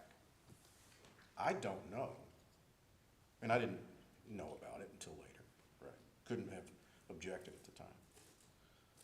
But I don't know that I could really comply with that if I find it again. I'm probably gonna be a little more vocal. What is this a censure item, or is this just, hey, quit it? You'll be more vocal to the public or? Oh, absolutely. Or to, If this individual, or if whoever it is wants to go public, which they did, then Orwell said, sometimes you gotta fight. Yeah. And sometimes when you fight, you get dirty. So I guess the question, Dean, would be if Councilmember Mize posted something on her Facebook page on a employee, does the council rules apply in that aspect? I think with the process that you have for censuring, I think that if you're looking at, on a case-by-case basis, the comment, I doubt that you'll get a supermajority that want to go after the council member for the comment, just depending on the facts. If the facts are so egregious that it warrants the criticism, then I don't think you're gonna have a supermajority that says, yeah, you violate the rule. And these are shoulds, right? The language is should. Okay. So All right, that's all I should had. is, Yeah, should, not shall. should, not shall. So how does that play into freedom of speech? Yeah, Violating that? so I'd say they always have First Amendment right to do it. So these are conceptual, right? I mean, these are higher standards for your actions. It's raising the bar on decorum. And there And- ought to be that. And there ought to be that. But when you have, well, You get, well, I mean, I'll give you some context, you know, y'all probably in the next 5 years or so are gonna go home rule. Almost every single home rule charter has these provisions in it. And the reason for that is because you have a city administrator and you don't need council standing up and telling the city administrator to discipline employees. And you also don't need council members going back and directing staff, telling them where to go and what to do every day, because it conflicts with the powers that you have and that are set up in your charter. So you're gonna have your executive, you're gonna have your judicial, you're gonna have your, you know, legislative body, that's the council, and your city secretary and your attorney, and everyone will have to have their own roles, and so that's what most charters will do, they'll establish that. thank you. That's all I had. Anything else? Councilmember Yarborough. Aye. Aye. Uh, Aye. Motion passes 5-0 for approving Resolution R 02-2024-05 while striking 3.2.b and adding the city administrator and the mayor as approving person for missing a meeting. And Page what? 2.6B. On 2.6B, adding state law at the end. Going on to item C, discussion and possible action on third-party investigation into audio recordings pertaining to the Godley Police Department. Mr. Cooper wanted to speak on this item. Sir, you will have 5 minutes, and I will let you know when you're at 1 minute left. Appreciate it, Mayor. Council, Mayor, thank you very much. Ma'am, Secretary, you guys are killing it. Thank you. We've been approaching a year since talking about the problems with the police department. All of you, when you decided to run, were elected, you knew of the turmoil, trials, and challenges the city was facing. You chose to do this job. They're hard. They're not fun. I get it. I don't envy you. I would not want to do what you guys are doing. Would not want to do it. Sunlight is the best disinfectant. It cleans substances, kills microorganisms, virus, fungi, and bacteria. It sterilizes. It makes pure. Sunlight disinfects. On the flip side, time is a great antiseptic. Time equals loss of sensation, loss of awareness, loss of feeling. The amount of it that has passed has effectively numbed everyone and created an environment where everyone has become very, very comfortable with not taking any action. Time causes that. This is where the city is regarding these investigations. You all, the entire city, has been victimized by time. The city staff, it's not fair to them. They're in limbo. They're victims of time, wondering if they act the way some police have, if they can get away with it. They're in limbo, wondering if they themselves, behind closed doors, are targets. They're in limbo, wondering if they threaten people, if those actions will be rewarded and not be held accountable. The citizens and frequent patrons of Godley, it's not fair to them. They're in limbo. They're victims of time, wondering if documents and reports or anything needed for retention will be selectively deleted and removed from existence. They're in limbo, wondering if you or the elected officials are current targets yourselves, which will impact your judgment and your ability to do your job. This is the department's leadership. They're in limbo, wondering if the city condones targeting selectively, or if they themselves may be one. Seeing the tolerance of the targeting, should I be concerned when I come here and frequent businesses here, volunteer at my child's school every day? Should I be worried about it? It's a fair question. All of us are victims of time. Young police officers, it's not fair. They're in limbo, trying to figure out what right looks like. Victims of time again. They're in limbo, wondering if the behavior displayed is acceptable, if it's the normal way of doing business here in Godley. Their academy taught them the opposite. They've been shown that it does not matter here, that all the talk about integrity, community policing, all that impartiality stuff is nothing more than lip service here in Godley. That's what they see. They're in limbo, wondering if their leadership is here to stay, their police leadership. That one thing will determine if these young officers choose to make policing Godley a career choice or if they need to move on.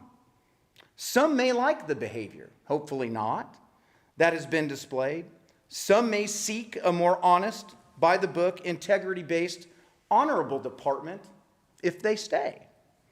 Godley may be able to develop into that, but not while it's in limbo, not while Godley has been victimized by time. The two police that allegations have been made against, they're in limbo also. Those two police are in limbo too. They're wondering if this council will tolerate what the old council and old city staff did. They're in limbo, wondering if they will be suspended, reprimanded, or found not at fault, effective victims of time. 50 seconds, sir. They are in limbo, wondering if their threats, actions, and intimidation will continue to bear fruit for them or not. They are in limbo wondering if they will be employed here or not. Bottom line is Godley's been victimized by time. At some point, Godley needs to move forward, move beyond the state it is in with so much uncertainty. At first, it was the federal lawsuit. Then it was lack of city administrator. Well, all that's been dumped in her lap, and that's not fair to her. It's not fair to her one bit. What is it now? All the city staff, police, fire department, public work, admin staff, but most importantly, the citizens deserve closure. With this decision's not easy, no matter what decision you make. There are no guarantees of any predetermined outcome. Make sure no matter what decisions you make, until then all of us, you included, are victims of time. Hopefully not much longer. Have a good night. Thank you, folks. Thank you, Mr. Cooper. Thank you.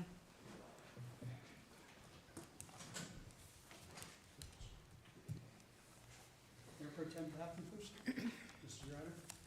I would like an update on the investigation. And I had already explained that to you in our conversation via email, that I wasn't ready to provide you anything. I have just a little bit of information for you. I did contact the Texas Rangers, and if there is criminal activity, I have to bring the proof of criminal activity to the district attorney's office, and then the district attorney contacts the Texas Rangers to investigate. That's the response I got from the Texas Rangers.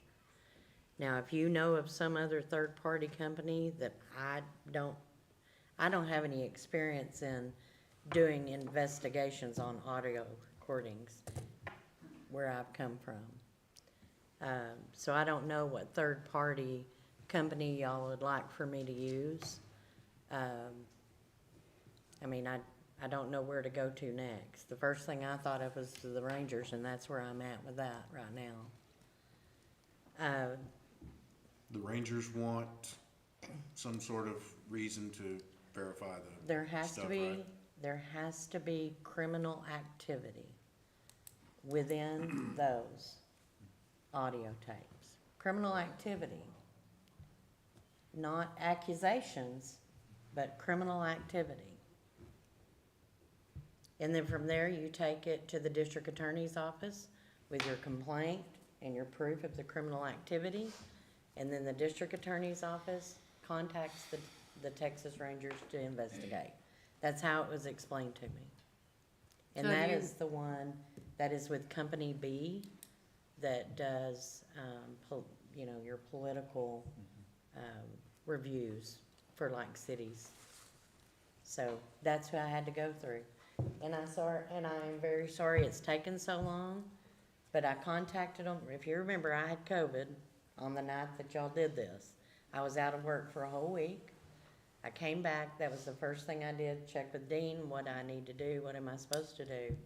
I immediately contacted the Ranger's office, left a message. It took him a week, probably 2 weeks, to contact me back because he too was out sick.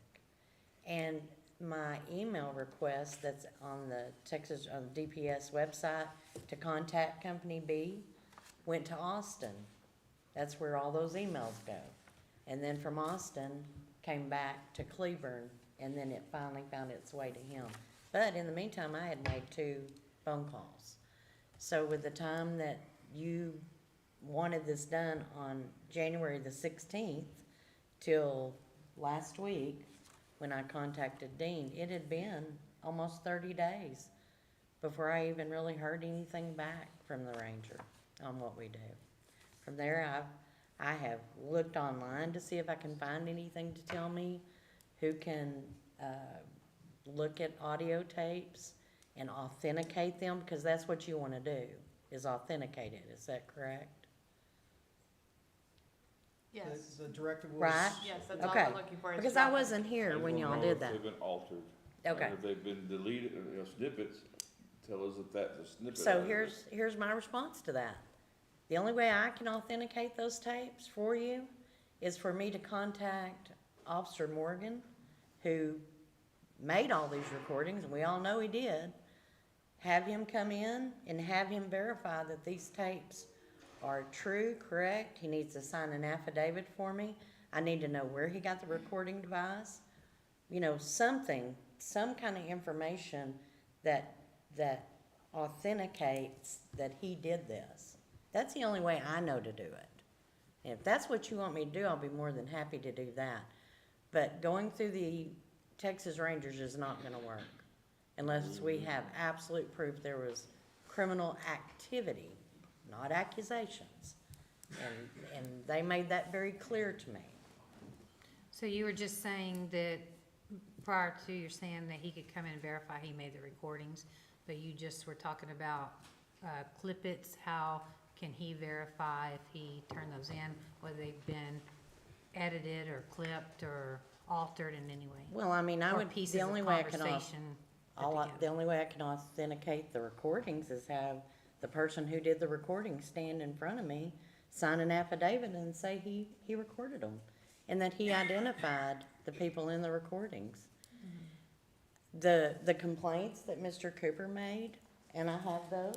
You've been doing great, ma'am. They're in process. Well, they're in process, and they're being worked. I'm at the end of that.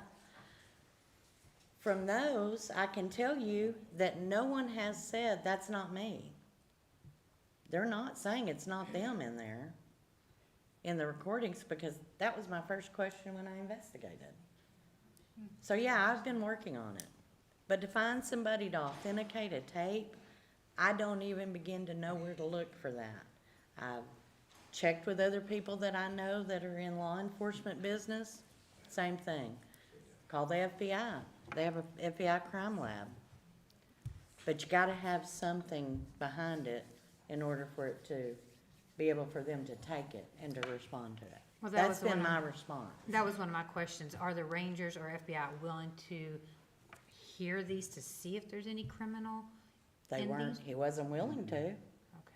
So I mean, that's the then- response I got from him. Can you find out what the title of the person who would, if they were going to do it, if we had everything else lined up, and we gave it to them and they were going to authenticate it, what's the title of the person that would do that? I am a blank. Can we find that out? And then Okay. look for someone that does that? Linguistics, Huh? linguistics, they make Sure. sure the voice matches the person. Don't know. Yeah, I think what they'll always want is a catalyst. I mean, there's gotta be someone that comes in, fills out paperwork, you know, signs on the dotted line, swears under oath that what they're doing is true and correct, and then, you know, if they see enough there, then they proceed forward and they say, it's not a waste of our time, we'll look into this. Right. And so, but if you're wondering from like a audio perspective, I mean, I'm sure there's professionals out there that look at, you know, audios and modified audios. I'm sure there's some sort of professional consultant out there. But what Angie was saying, I mean, if you're talking about evidence, like what is credible evidence? How do you test the veracity of these tapes? Have they been modified? I mean, you gotta know who, what, when, where, how, and why. You gotta know the dates. You gotta know the location. It's called laying the predicate. And that's what we do in evidence before we introduce evidence that a court will actually admit. You lay the predicate. And so when you lay the predicate, you talk about the person recording, you know, the date, the time.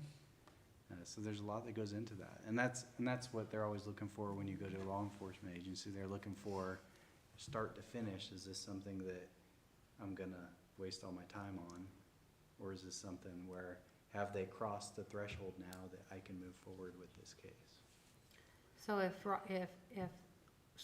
Morgan comes in and signs this affidavit that all that is him, he returned it in, everything, can you take it along with the recordings to the DA, have them go through if they feel like it's supposed to? Because we do not service criminally. We're counsel, correct? Is that not what the ranger said? Turn it to the DA, let the DA review it? I mean, because then if they feel like then they have the connections of the people that need to go through the recordings and. They're not gonna review anything unless you allege a criminal act. So where do we go from here? I have a question, real quick. You just said that while investigating them and while taking their statements, they're not denying the tapes. Did you listen to the tapes with them? Or they just are not denying that they're on this tape? On the actual complaints that Mr. Cooper filed, Yes. that he sent to me. I have those portions of the tape that he provided for me, and I actually turned those on because I had questions about them. Mhm. My first question is, who's on that tape? Who is that? And they're not denying it? No, Then we don't need the never have third-party denied it. investigation. Then we don't need the third-party investigation. There was a They denial. they're There was not a denial. denying, There was a neither one denial. of them We don't denied it need was them. We don't need that. Well, in the meeting, I thought before we had heard that they didn't remember making those or something, I don't remember, yeah. I think the question was, and I have questioned this myself, and I hope I'm not stepping over the line, I don't know what else to do with this. There's portions that, if you're listening to the audio, you're getting like this much of it. And I can't tell you exactly what recording it is, because I have listened to all 70 of them. They're very jumbled and messed up. Yes. They were taken while it was in his pocket. Yes. They really need to have an AV guy clean them up. Yeah, I gave two versions. I gave a version that was the totality of them, and I ran them through an AI-generated filter that removed some of it. But so they've been there's worked on. two versions of each one, the original and then a cleaned up one that magnifies it. But there's a lot of policy issues and job issues too, more than criminality, that could affect what's done with them, whether it's a suspension, pending the outcome, or whatever. It's not a criminal or nothing. There's a whole bunch there. Criminal is one level, but there's a substantial, substantial, spectrum that this can cover. And you don't need a criminal act to remove an employee, or to discipline an employee, or to reprimand an employee, or to suspend pending investigation. It doesn't have to be criminal. There's plenty of policy stuff, general order stuff, employee handbook stuff, criminal code of conduct stuff. There's a gamut there. I mean, pick your poison. But, Criminal, that is much more difficult. but for the Texas Rangers to take That's it, criminal. it has to be criminal. And that would take the DA's buy-in, and they haven't had. We're cutting this off, Greg. Councilman Rodriguez was asking something a few I minutes don't ago. remember, it was too long ago now. You asked me, where do we go from here? Okay. I think you let Angie continue with her process. She has how many complaints? 10 complaints? Well, I have it down to 5 now. Oh, down to 5, okay. Mhm. So she's got 5 complaints to go through. No, I mean, I have 5. Oh, Yeah, total we had 7, but I have 5, that Okay. I've got it down to 5 complaints. okay. So she needs to go through the employee process, whatever that ends up being, and then make a decision. Mhm. Yeah, but I'm not talking about his complaints. I know you're handling. I know, see, this is why this is so confusing for me, because we've gone from this, which I'm taking care of, to authenticating. And It's the only- related to the complaints because he provided the tapes. Yes, In conjunction with the complaints. right. But essentially in our conversation, we've already figured out that they themselves have authenticated them, so we no longer need to do the third-party investigation.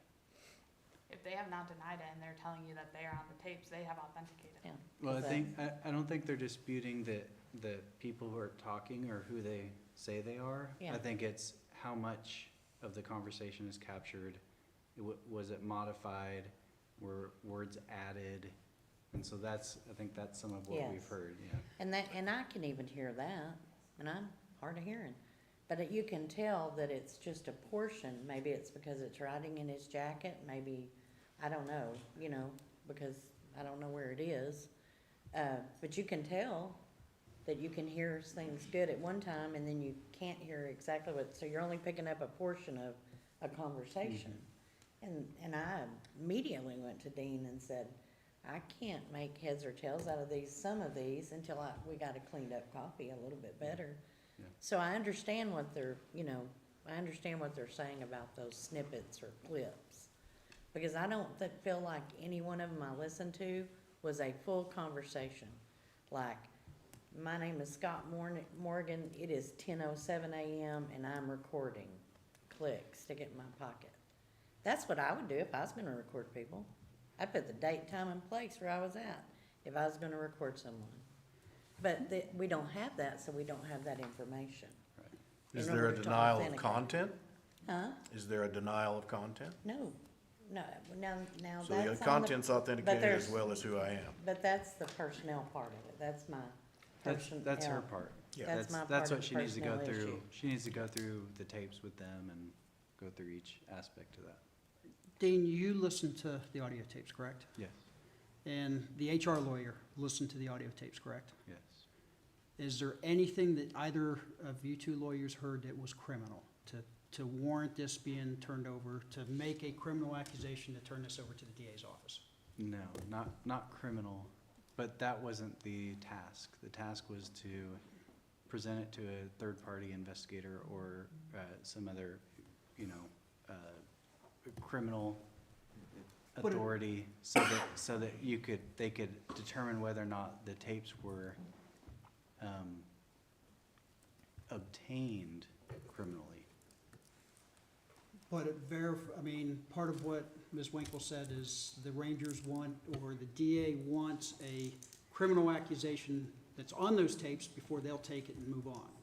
And if our lawyers are not hearing any criminal accusation, then taking it to the DA becomes a moot point. That's right, but what we were doing was we were tracking down all the different avenues.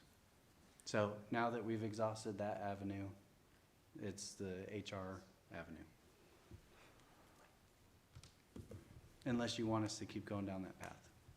So you said the Rangers would not do it, and the FBI that you contacted would not do it. I haven't contacted the FBI. Okay, can we first have Morgan come in and do the affidavit, and then the FBI? Yeah, I would, that's my next step, because the first step I tried to do. Before we go before. down that path, we have contemplated litigation and we're in an F5 process with him.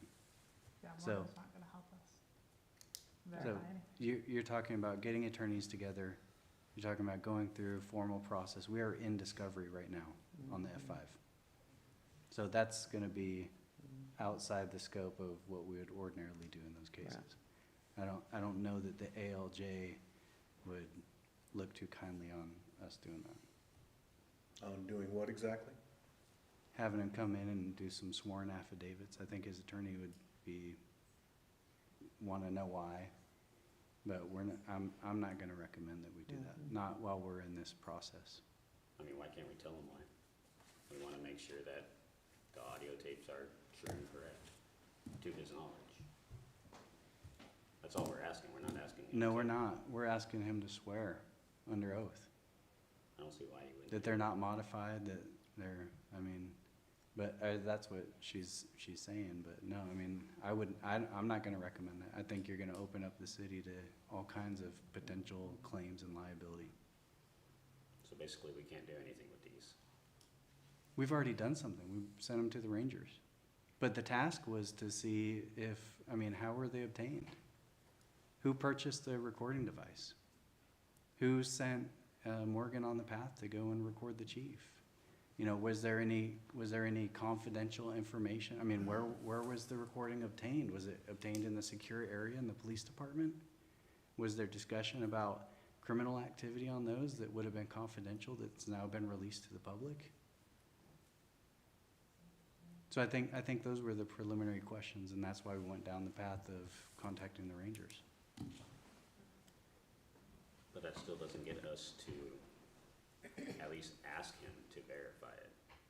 I mean, if he's willing to do it. then Well, he's we willing can to do that through the discovery process if that's an issue that he's gonna raise. Yeah, but how long is that gonna take? We are in the process, yeah, so we have 30 days to respond to, I think it's March 1st now to respond to their discovery, then we'll have some of our own.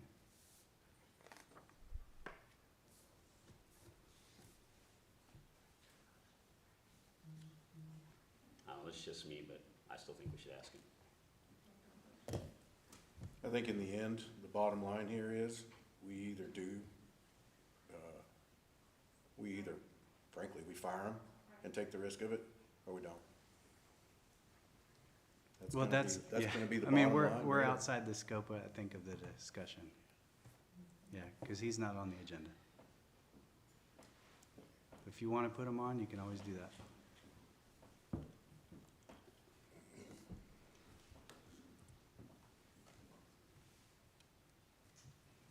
I make a motion to call Officer Scott Morgan in to swear that the audio recordings are true and correct, and to contact the FBI tomorrow, both of those tomorrow, and see if they will take it. Can you repeat that one more time? I'm sorry. I make a motion for city staff to call Officer Scott Morgan to swear to those audio recordings as true and correct, and to contact the FBI both tomorrow.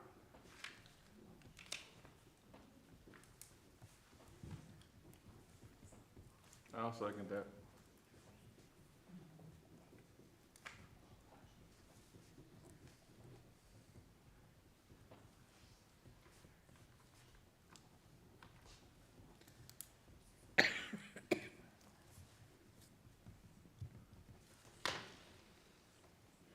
We have a motion by Mayor Pro Tem Papenfuss and second by Councilmember Cornelison to call Mr. Scott Morgan to swear audios are true and correct and to contact the FBI. Did I have that worded correctly? Yes, tomorrow. Tomorrow. Just to clarify, we're asking for the original audios. I thought we already had them. We have many, many different versions of the audios. So is he gonna produce originals for us? And that was my comment about discovery process, but, I mean, if he's gonna produce originals, I think that's where the F5 process or litigation process comes into play. Whatever path they choose. Can we produce a, I'm sorry, go ahead. Yeah, we're in Produce discussion. I didn't say it, but we're in discussion. Produce the original and the, enhanced? And let them figure out what they wanna do, or let him decide which one he wants to, if you will, verify, and then send both of them to the FBI, whatever, however many we got, send them off, let them deal with it. Dean, I need a clarification point. Is Sure. this a legal motion for this agenda item? Discussion and possible action on third-party investigation into audio recordings pertaining to the Godley Police Department. Yes, I'd say it's within the scope. I would rather let Dean get those through discovery Yeah.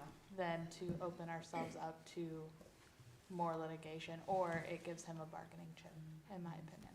Because I feel like that motion's just going against what our legal counsel just told us needed to be left to discovery, because you need to put your personal feelings aside and allow the process to take place. And if you do want to go to FBI, then present it, just like we do with the Rangers, but allow them to finish their part before you open us up to more litigation and more lawsuits.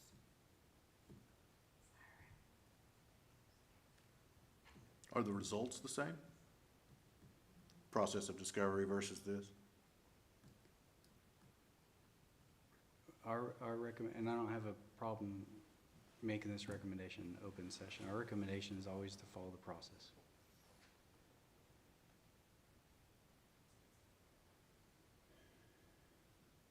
If we need to go back and discuss this more, we can do that in closed session, but our recommendation is follow the process that's in place.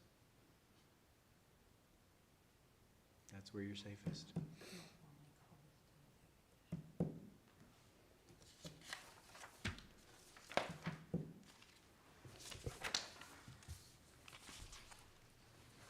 Are we able to call this to executive session for council advice with nothing on the agenda for council advice? Yes, we can do it now. That's what he. If you wanna call it.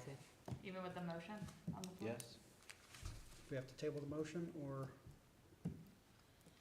we can move right now to do legal advice.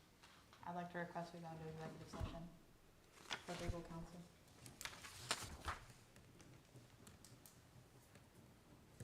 Oh, I'll second. Oh, yeah, thought we were I already requested it a while ago, so. I have a motion by Councilmember Mize and second by Councilmember Yarborough to move this into executive session. Discussion? Councilman Yarborough? Aye. Aye. Aye. Motion carries 5-0. Am I free? Not yet.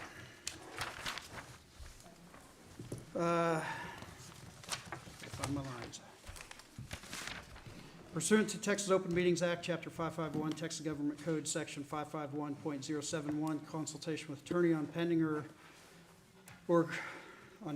contemplated litigation, settlement officer, a matter in which the duty of the attorney to the government body under the Texas Rules of Professional Conduct of the State Bar of Texas clearly conflict with Chapter 551.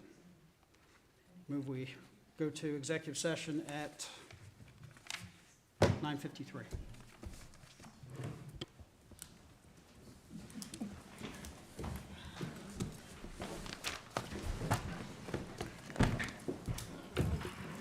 I don't need any paperwork.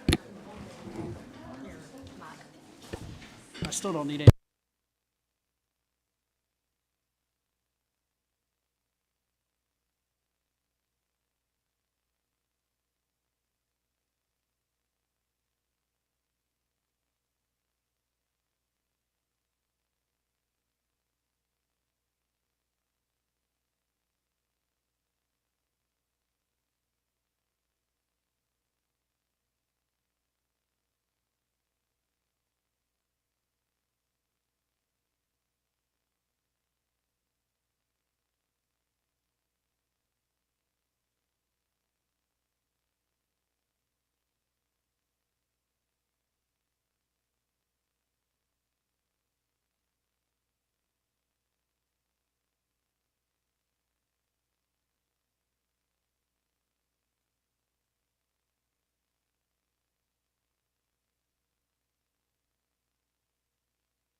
Godley City Council adjourned its executive session at 10:06 PM and reconvened in open session at 10:29 PM.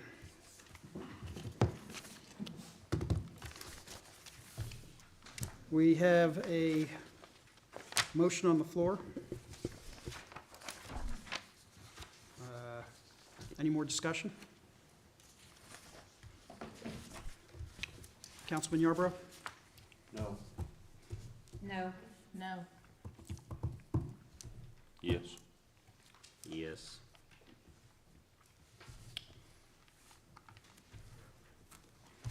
The motion does not pass by a vote of 3-2. Moving on to item D, discussion on street maintenance funds. Mayor Pro Tem Pappenfuss. Are we still on C? No, D. Just because it failed, you still have to go back to discussion and then either take no action or do another motion.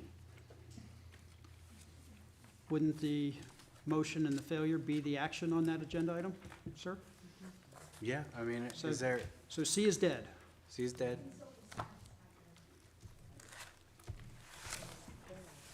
Y'all, unless y'all want to vote to reopen the item. I mean, you can always go back to any item on the agenda, reopen it through a motion in a second, and reconsider.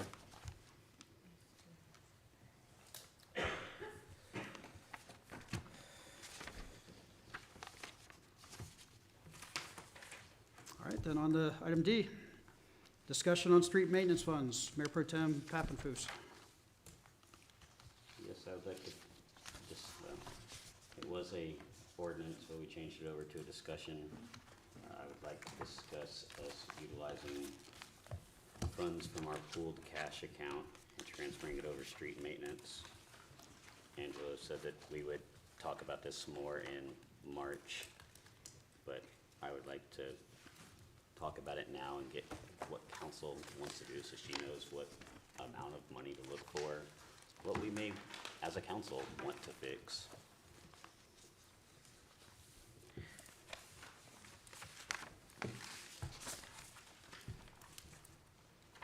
I suggested 2 million from the pooled cash fund, Right. Fund? our pooled cash account, which has 8 million in it. Well, hang on just a minute. No, Minus the there's 40. more, no. You have $489,321 in your street maintenance account. That's sales tax money. That's your sales tax for street maintenance. What was that amount again, ma'am? $489,321 in street maintenance. That's your sales tax for street maintenance. Those funds need to be used because you had an election that said, we're gonna use these street maintenance funds. And so these are sales tax dollars. This is not money that comes out of your property tax, it's sales tax money. You wanna use those funds first. So we had an election, we just voted on the city council to spend that money? No, you had an actual election, probably, I think it's coming up in 2025 think it's to every renew. 25. So I'm not sure how many years yours is. It's probably every 2 to 4 years. So you had a street sales tax election to collect a certain amount of tax to go towards the street maintenance. And that's how much money you have in there so far. Now this is as of January, the end of January, when we finished reconciling the accounts for January. In 4B, you have $3,067,690. So all that $9 million is not in, it's pulled into an account, but it's distributed to other accounts. So Is it restricted use then, is that what that is? for your street maintenance? Yeah, Well, I'm it's, saying that even though it's pooled, it's restricted use. yeah, because it doesn't all belong to the general fund. Well, I don't know anything. Yeah, it doesn't all belong to the general fund. And the reason I brought this up is because we need to expend the sales tax money first. Because what's the use of going to the voters and saying, we wanna use this sales tax money if you're not gonna use it first? And you get rid of those funds first, and you got, nearly $500,000 in there to get started on doing your street maintenance. Cover this one. And then a lot more. And then we need to sit down, of course, we don't have a public works director right now, but we do need to, we need to sit down when we get at budget time and with a new public works director that would actually take a map of the streets and come up with a plan, and that should be annually. We're gonna take this portion of this one for this fiscal year and this portion of this one. And now that we know we can do an ILA with the county, then every year we go to them and say, these are the streets that we wanna do, and we know how much we need to budget of that money. That would be my suggestion. Unless you, $2 million doesn't go very far when you're talking about completely redoing streets. Now, if you're talking about maintaining them and trying to bring them up and get the potholes fixed and those kind of things, that's where the street maintenance fund is.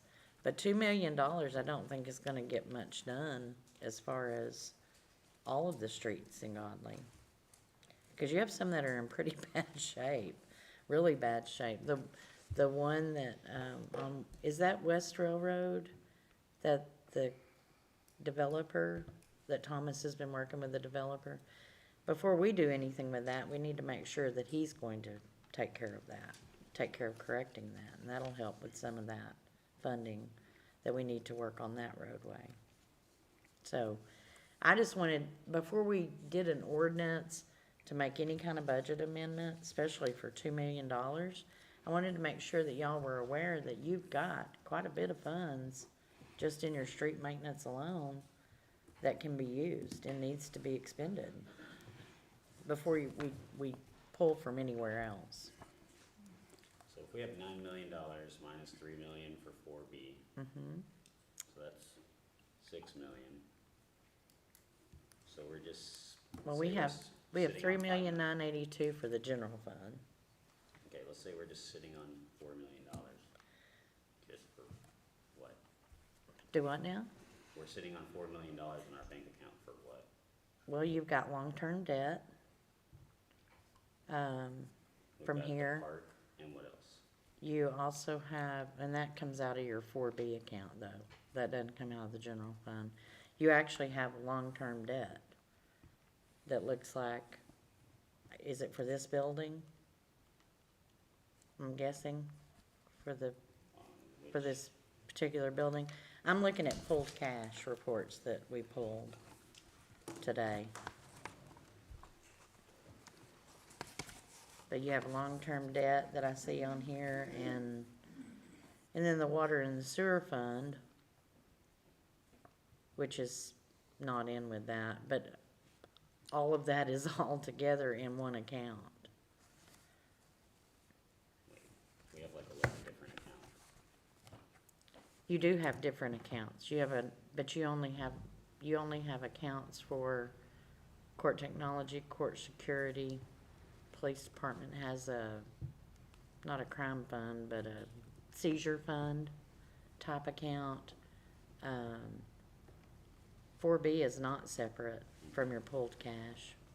So it's separated here, but it's not separated at the bank.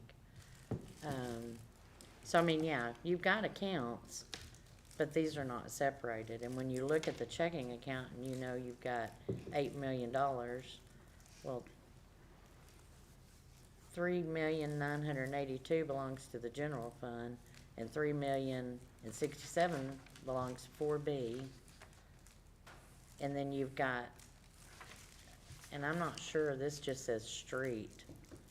You got $1,060,613 in streets, but that's not your maintenance.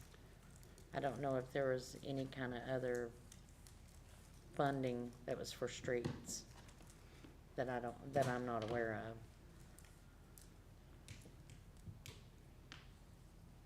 So we have at least $1.5 million, $2 million outside what we need to operate the city. Let's say we have, what would you say, a 6-month reserve to run the city? I don't know what your reserve is right now, because these numbers, according to your budget, are way off. Oh, yeah, but. They're way we off. want a 6-month. I would say that you have to have at least, you wanna have at least 90 to 120 days of working capital. Because if anything came up and this place blew away, you'd have to still pay your bills. And you can see what those bills are from, from the reports I've given you. It's just my recommendation that we take some of those street maintenance funds out first Well, I before think we we should go with use all of anything else. Yeah, We're gonna blow through $500,000 in no time.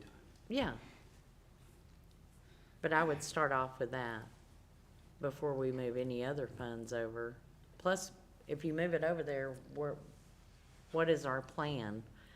I think we need to have some kind of a plan of how we're going to use those funds so they just don't get disseminated over there, and then at the end of the fiscal year, we have a revenue left over, and we still haven't got the streets maintained. Does that make sense? So Glenn was supposed to do a survey of all of our roads to see what needed to be done first.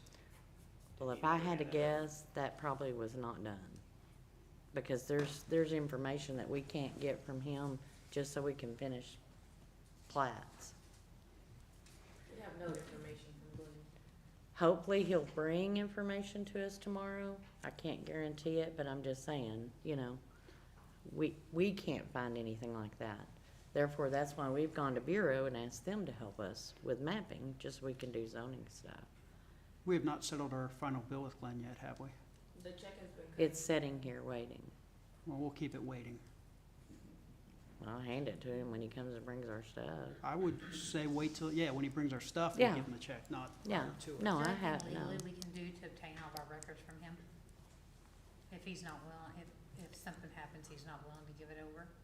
Yes, He's already gathered the records. yes. And we've taken I actually care think they have an obligation as engineers to provide it to you. of. And we can make the argument that it's paid for with public funds, and, we always have a duty to protect the public fisc.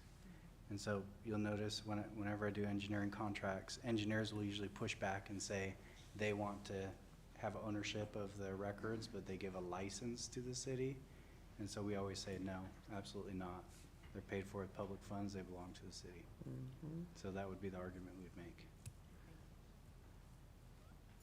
Going back to the other subject, I personally think we need to see what roads need to be fixed and get estimates, and only move, once we spend our tax money, only move the money over to cover that item, that what we wanna fix, not just arbitrarily move a bunch of money over that is gonna get piecemealed out into a whole bunch of stuff and you have nothing major to show for it. So I at what agree. point are we gonna do that? Cause our roads are piss poor. We literally have people breaking rims on our roads because the potholes are so bad. Public Works is doing their job and going out and filling them now. But we have to replace roads. We have to finish out the sides. They're deteriorating. We don't have a tar program where before winter hits, we go out and tar all these cracks. So that way whenever water gets in there and freezes, it busts it out. It erodes the base. Our roads are getting worse and worse every single day. Every single time it rains and they don't fill a pothole in correctly, bye-bye pothole, or bye-bye fix, back to a pothole. So we as a council need to stop just sitting up here, and we need to actually fix some roads. That means spending some money. I'm with you. I don't think anybody's against fixing the roads, but right now we don't even have a director of public works, so who's going to implement this plan that we can't even get started until we have somebody in that position? Thomas and Angie. Thomas and Angie, so we're going to have them together, put together this plan to rip up these roads and put new roads in place instead of just waiting a couple of weeks for a public works director. I mean, we can wait But what about if that person doesn't do it and we just wait longer? Why would that That's what person we've not done do for it? years. We've waited. But and why would waited. that person not do it? Why did the last director not do it? I have no idea.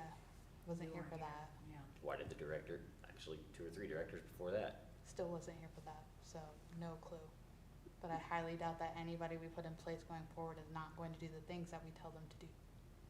So I just don't see why we would start moving the money and doing this now before we get the plan in place. So that way we know exactly how much money to move. What if we don't? We probably do need 2 million, probably more. But what if we don't need 2 million? Then you've moved all that money and then we have to do another budget amendment to do it back. Are there consequences for doing budget amendments? It's not good accounting procedures. Okay, so can it affect Not, our audits? nothing by the local government code, I don't think, but it's not, it's frowned upon when your auditors go, why are you having so many of these amendments? Why have you not prepared you in your budget and planned Right. appropriately? Could it And be that, difficult for us to get bonds if we needed to call for a bond? for doing a lot of budget amendments? Not so much. Not so much? Not so much. I mean, you can always justify why they're happening. It's just not good accounting procedure. And it doesn't look good for the city. I'm just a planner. I am a planner. And before I come to you and ask you for money, I would make sure I had it planned out how I would want to do that. The mayor sat down and we had kind of even talked about that ILA before we even got a chance to talk to the commissioner. Because I said I would love to be able to do that because that's what you do in Tarrant County. You rely on precincts to help you with your roads when you're a small city and you don't have the manpower or equipment. That's not unheard of in Tarrant County. But I understand that when COVID hit, that kind of stopped, and I understand that too. It has stopped out there. But now that we're kind of opened that door back up to where we can do that and go ahead and, you know, maybe this is just the first 3 streets. Maybe we add 3 more streets after that until we use these funds up. By that time, you're talking about budget season where you can really set a plan up of what you want to do with your roadways. And you're being responsible to the citizens that elected to put that sales tax on the ballot and voted for it. You're showing them what you did with, what you're doing with that money. That's just my recommendation. Have you put out a notice that we want to hire a public works director? Yes. It was earlier in my report, and we've had about 4 or 5 responses, and they're really good responses. Okay. That's something we're gonna have to talk about in the next meeting is salary. Well, right now, as you talk to these people,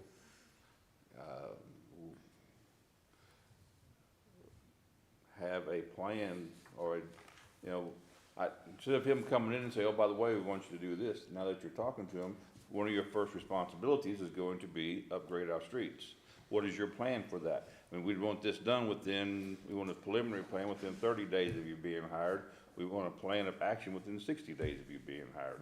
Put that into it, so we're not waiting for the next person to be hired, and then we wait till we direct him, and then we wait till he does it. So as soon as he's here, he knows in 60 days, he needs a good plan for it. Put that into the interview process.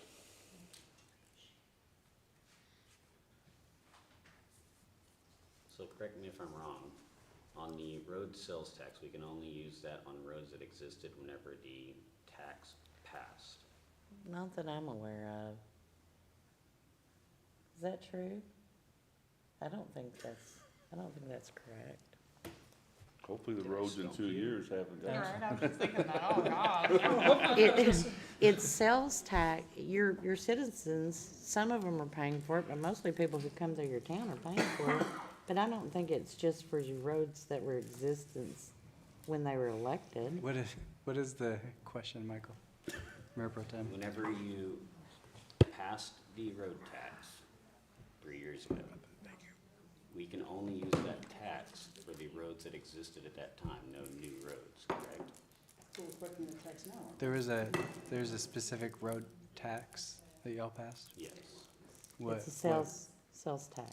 Oh, It's the a sale- portion oh. of sales tax. Oh, portion of money. sales tax dedicated to the road. Mhm. Yeah, I mean, there's, It's an we eighth can of a look at- percent.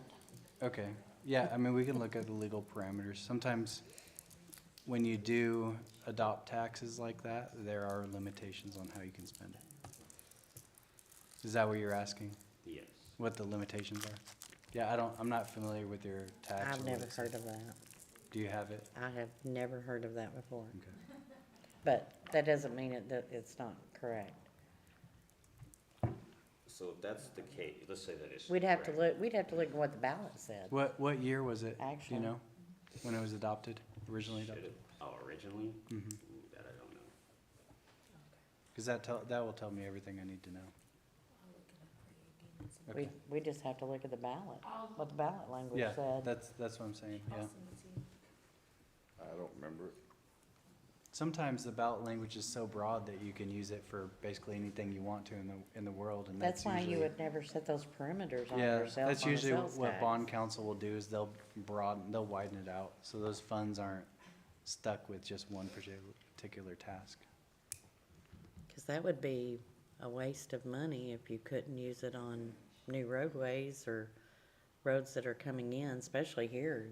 Y'all are growing like crazy, you know, development coming in, those kind of things. You wouldn't just want to use it just on Godley proper.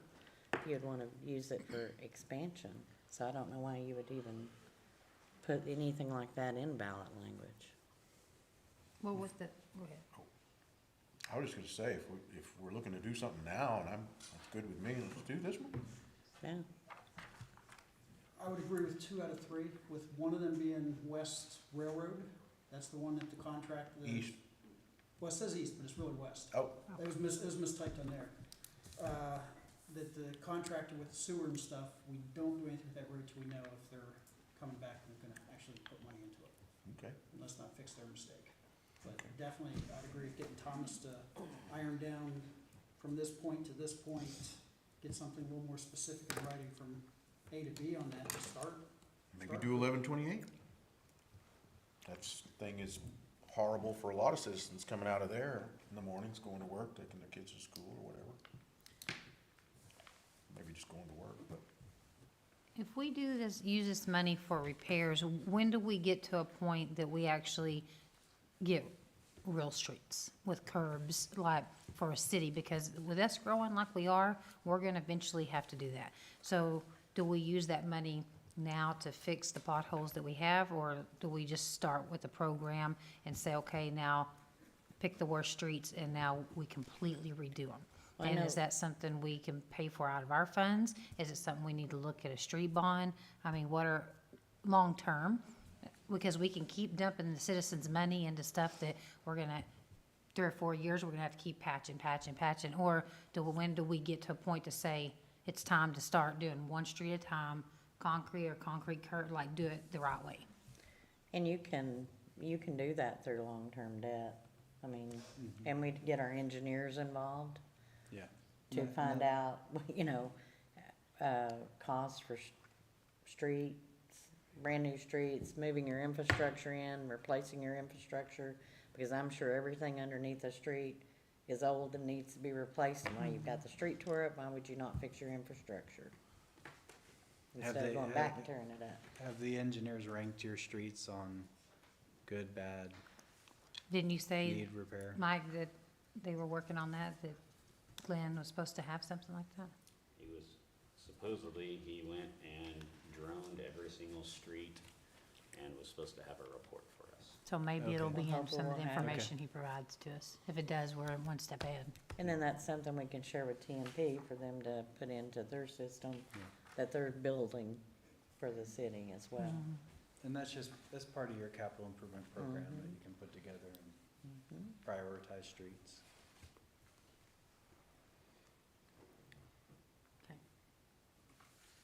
So section 327.008, use of tax revenue. Revenue from the tax imposed under this chapter may be used only to maintain and repair municipal streets or sidewalks existing on the date of the election to adopt the tax.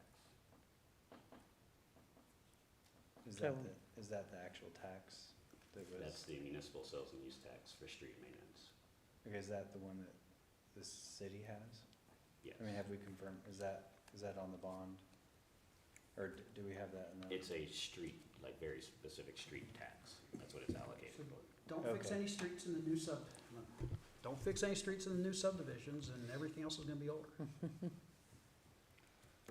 Well, then that would take care of your Crowley proper, your Godley, well, sorry, it's late.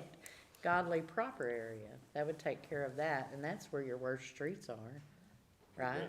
And as your developers are coming in, they're building your newer streets, so that's where your main focus is then. Any way to make the developers fix the roads that their Yes, subdivisions lead to? negotiations. That was one of the things I brought up. Negotiate them. I've been asked that, and I lived I've worked in towns before we had that, but I think you have to do it. You have to do a rough proportionality analysis. Oh.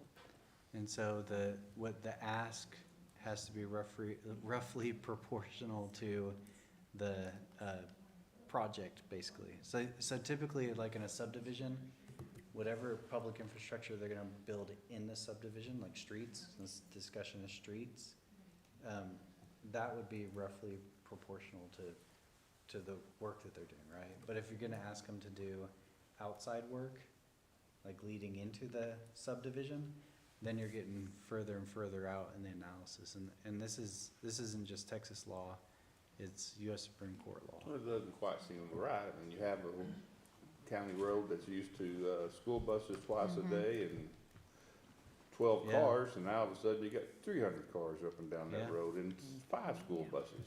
It'd be They should pay nice. for that. Yeah, so, I mean, you can do the analysis and whatever that gets you, but usually it's with the incentives. It's economic development incentives that get you that extra mile or whatever it is for a project that they're gonna do. And that's how you incentivize them. Let's do that. I'm sure that's something our engineers would do.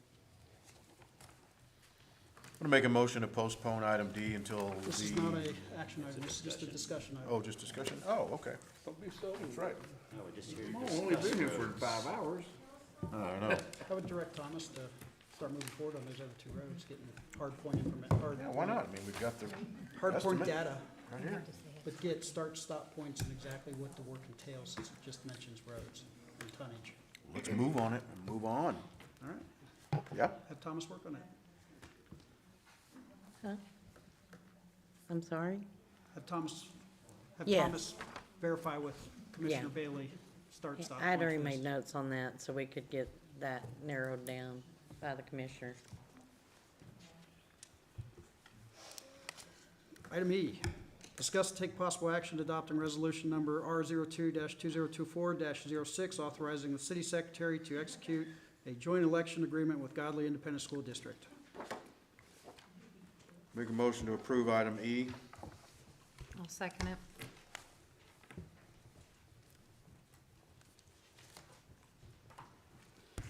I have a motion by Councilmember Yarborough and a second by Councilmember Rodriguez to approve the resolution number R02-2024-06, authorizing the city secretary to execute a joint election agreement with Godley Independent School District. Discussion? Brittany, what's the last day for us to call this? Call what, the election? The joint election? Are you asked, I don't have, let me look. I'm gonna look at the calendar. I don't know. But I know that they have to share just a location with us. Because the school district has to share a location with the municipality, so that's the only reason why we're doing it. We're not sharing equipment and stuff, we're 2 separate entities. We just have to share this one location. I know that, but I'm just wondering about the date, the last date. So I thought it was You have to Friday. give me just a minute, I don't know that off the top of my head. The last day of final? No, the last date that we can call for a joint election. Give me just a minute to pull out the calendar. Well, we've already had the attorneys look at that. Our election is totally separate from their election. We're only doing it as, we're not even using joint services, such as the auto mark machine, any of that.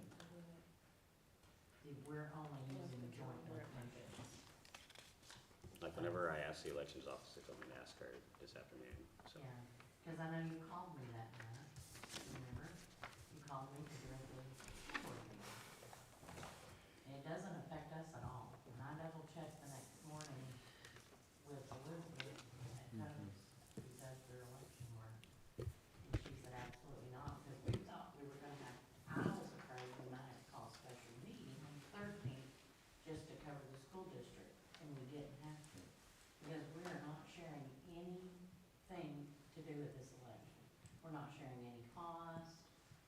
we all have our own judges, we all have our own election clerks.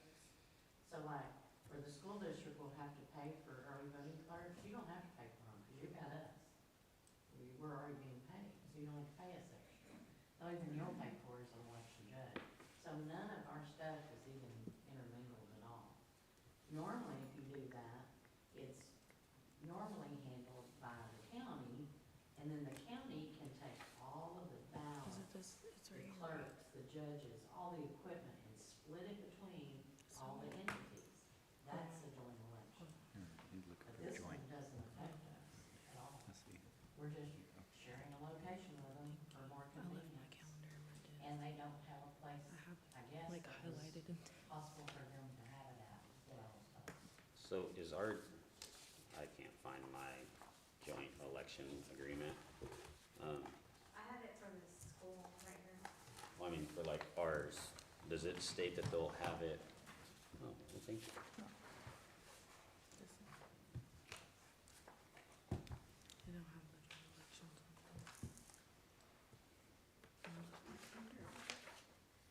So if it's not a joint election, why are we doing a resolution for a joint election? Because the school district cannot hold an election on its own. They have to piggyback with a city Okay, or a county. okay. And they, well, maybe calling it wrong, I'm using old slang for that, but that's what they call it, is piggybacking on an entity. That's why. Okay.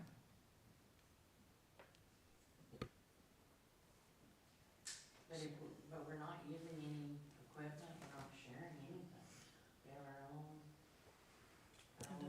It says joint election agreement, because that's the language we have to work with. Yeah. I mean, it's doesn't make sense for what we really need, but that's the same. this statutory framework that we have to work within. so where are they having their polling places? It's gonna be RV Godley for early voting, and then election day will share the park. Is that the This, pavilion? Yeah. the pavilion Yeah, for they're doing election all day. their early voting at the pavilion. But the school district early voting will be at RV Godley Elementary. See, that's where I'm getting Our pavilion confused. said- I thought they wanted to use our pavilion. They're doing early voting right now, but there's two different elections. You have your, I The mean, school district. I know. Did they say they were using the pavilion for early voting? Because we've already. It's not what they said, that's not what they said. no, they didn't say that they didn't ask us about early voting, not to me. Well, they have for me, I didn't know if they confirmed it in that with you. or No, I hadn't. not. Yeah, it says in our order, early voting is RV Godley Elementary. Yeah, she didn't ask them. Fell through. No, I didn't get asked And about they it. asked if they could rent the pavilion You know for early voting. We're doing our early voting here because it's easier for us than. I'm so confused. I'm confused now too, And then they wanted to use. because I was there that too, in so an now election I day. see what you're confused about. Yeah. Everything will be held on election day. Well, yeah, I knew that, but usually early voting is for school. I don't know, that's what they did, they put in We'll find a out. request to rent the pavilion for early voting. Because a joint election only calls for the 4th. So if they're using our facilities, don't we need to joint election the entire early voting time as well? No, they're only doing it on the actual election day. They're gonna be at the same place as us. We're not gonna be joint before that. Because Oh, we'll be 'cause we're here doing and here. they're talking about renting the pavilion. Yeah, So we'll that's be why they're here. separate. For early voting, we'll be here for the city.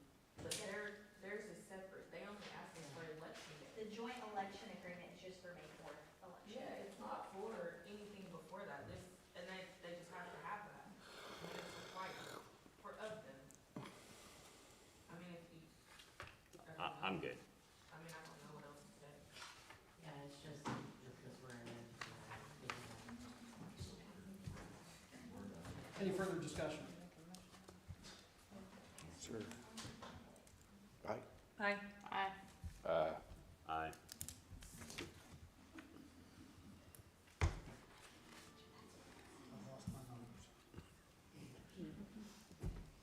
Motion for item E to approve the resolution number R 022-024-06,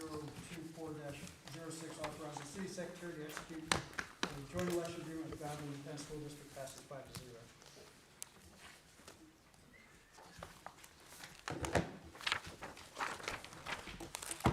We have no items of community interest. Is there any further business? We are adjourned at 11:05 p.m.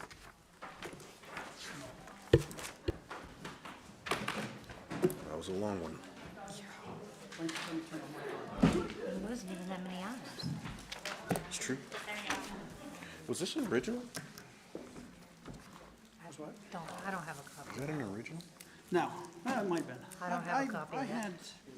I passed them out. Okay, so this is mine to keep? Yeah, sure. Okay, I made these and printed, copied them at home. okay. On my- Yeah, I remember you throwing two of them at me.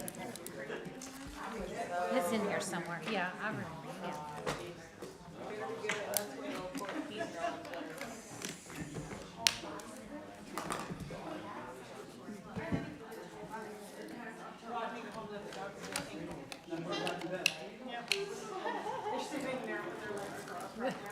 Where's mom? Where's mom? I didn't even remind my daughter, so that would probably make it away. After they figured it out.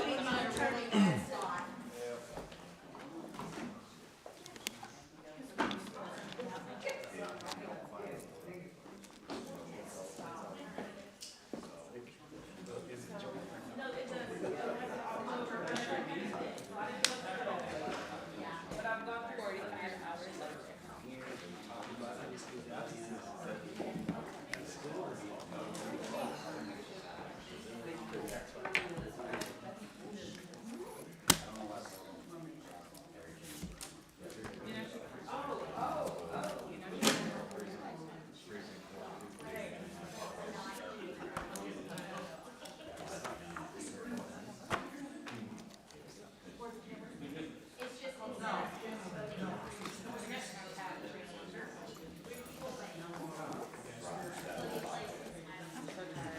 Okay, now, Scott. You too.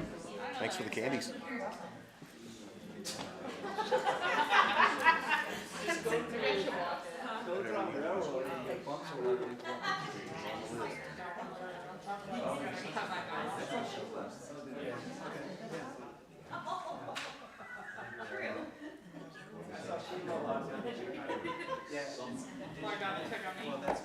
Hey, man. How are you? Good number, good day. Me too. Well, not the death part. Oh, no? Just older. Oh. You? Okay.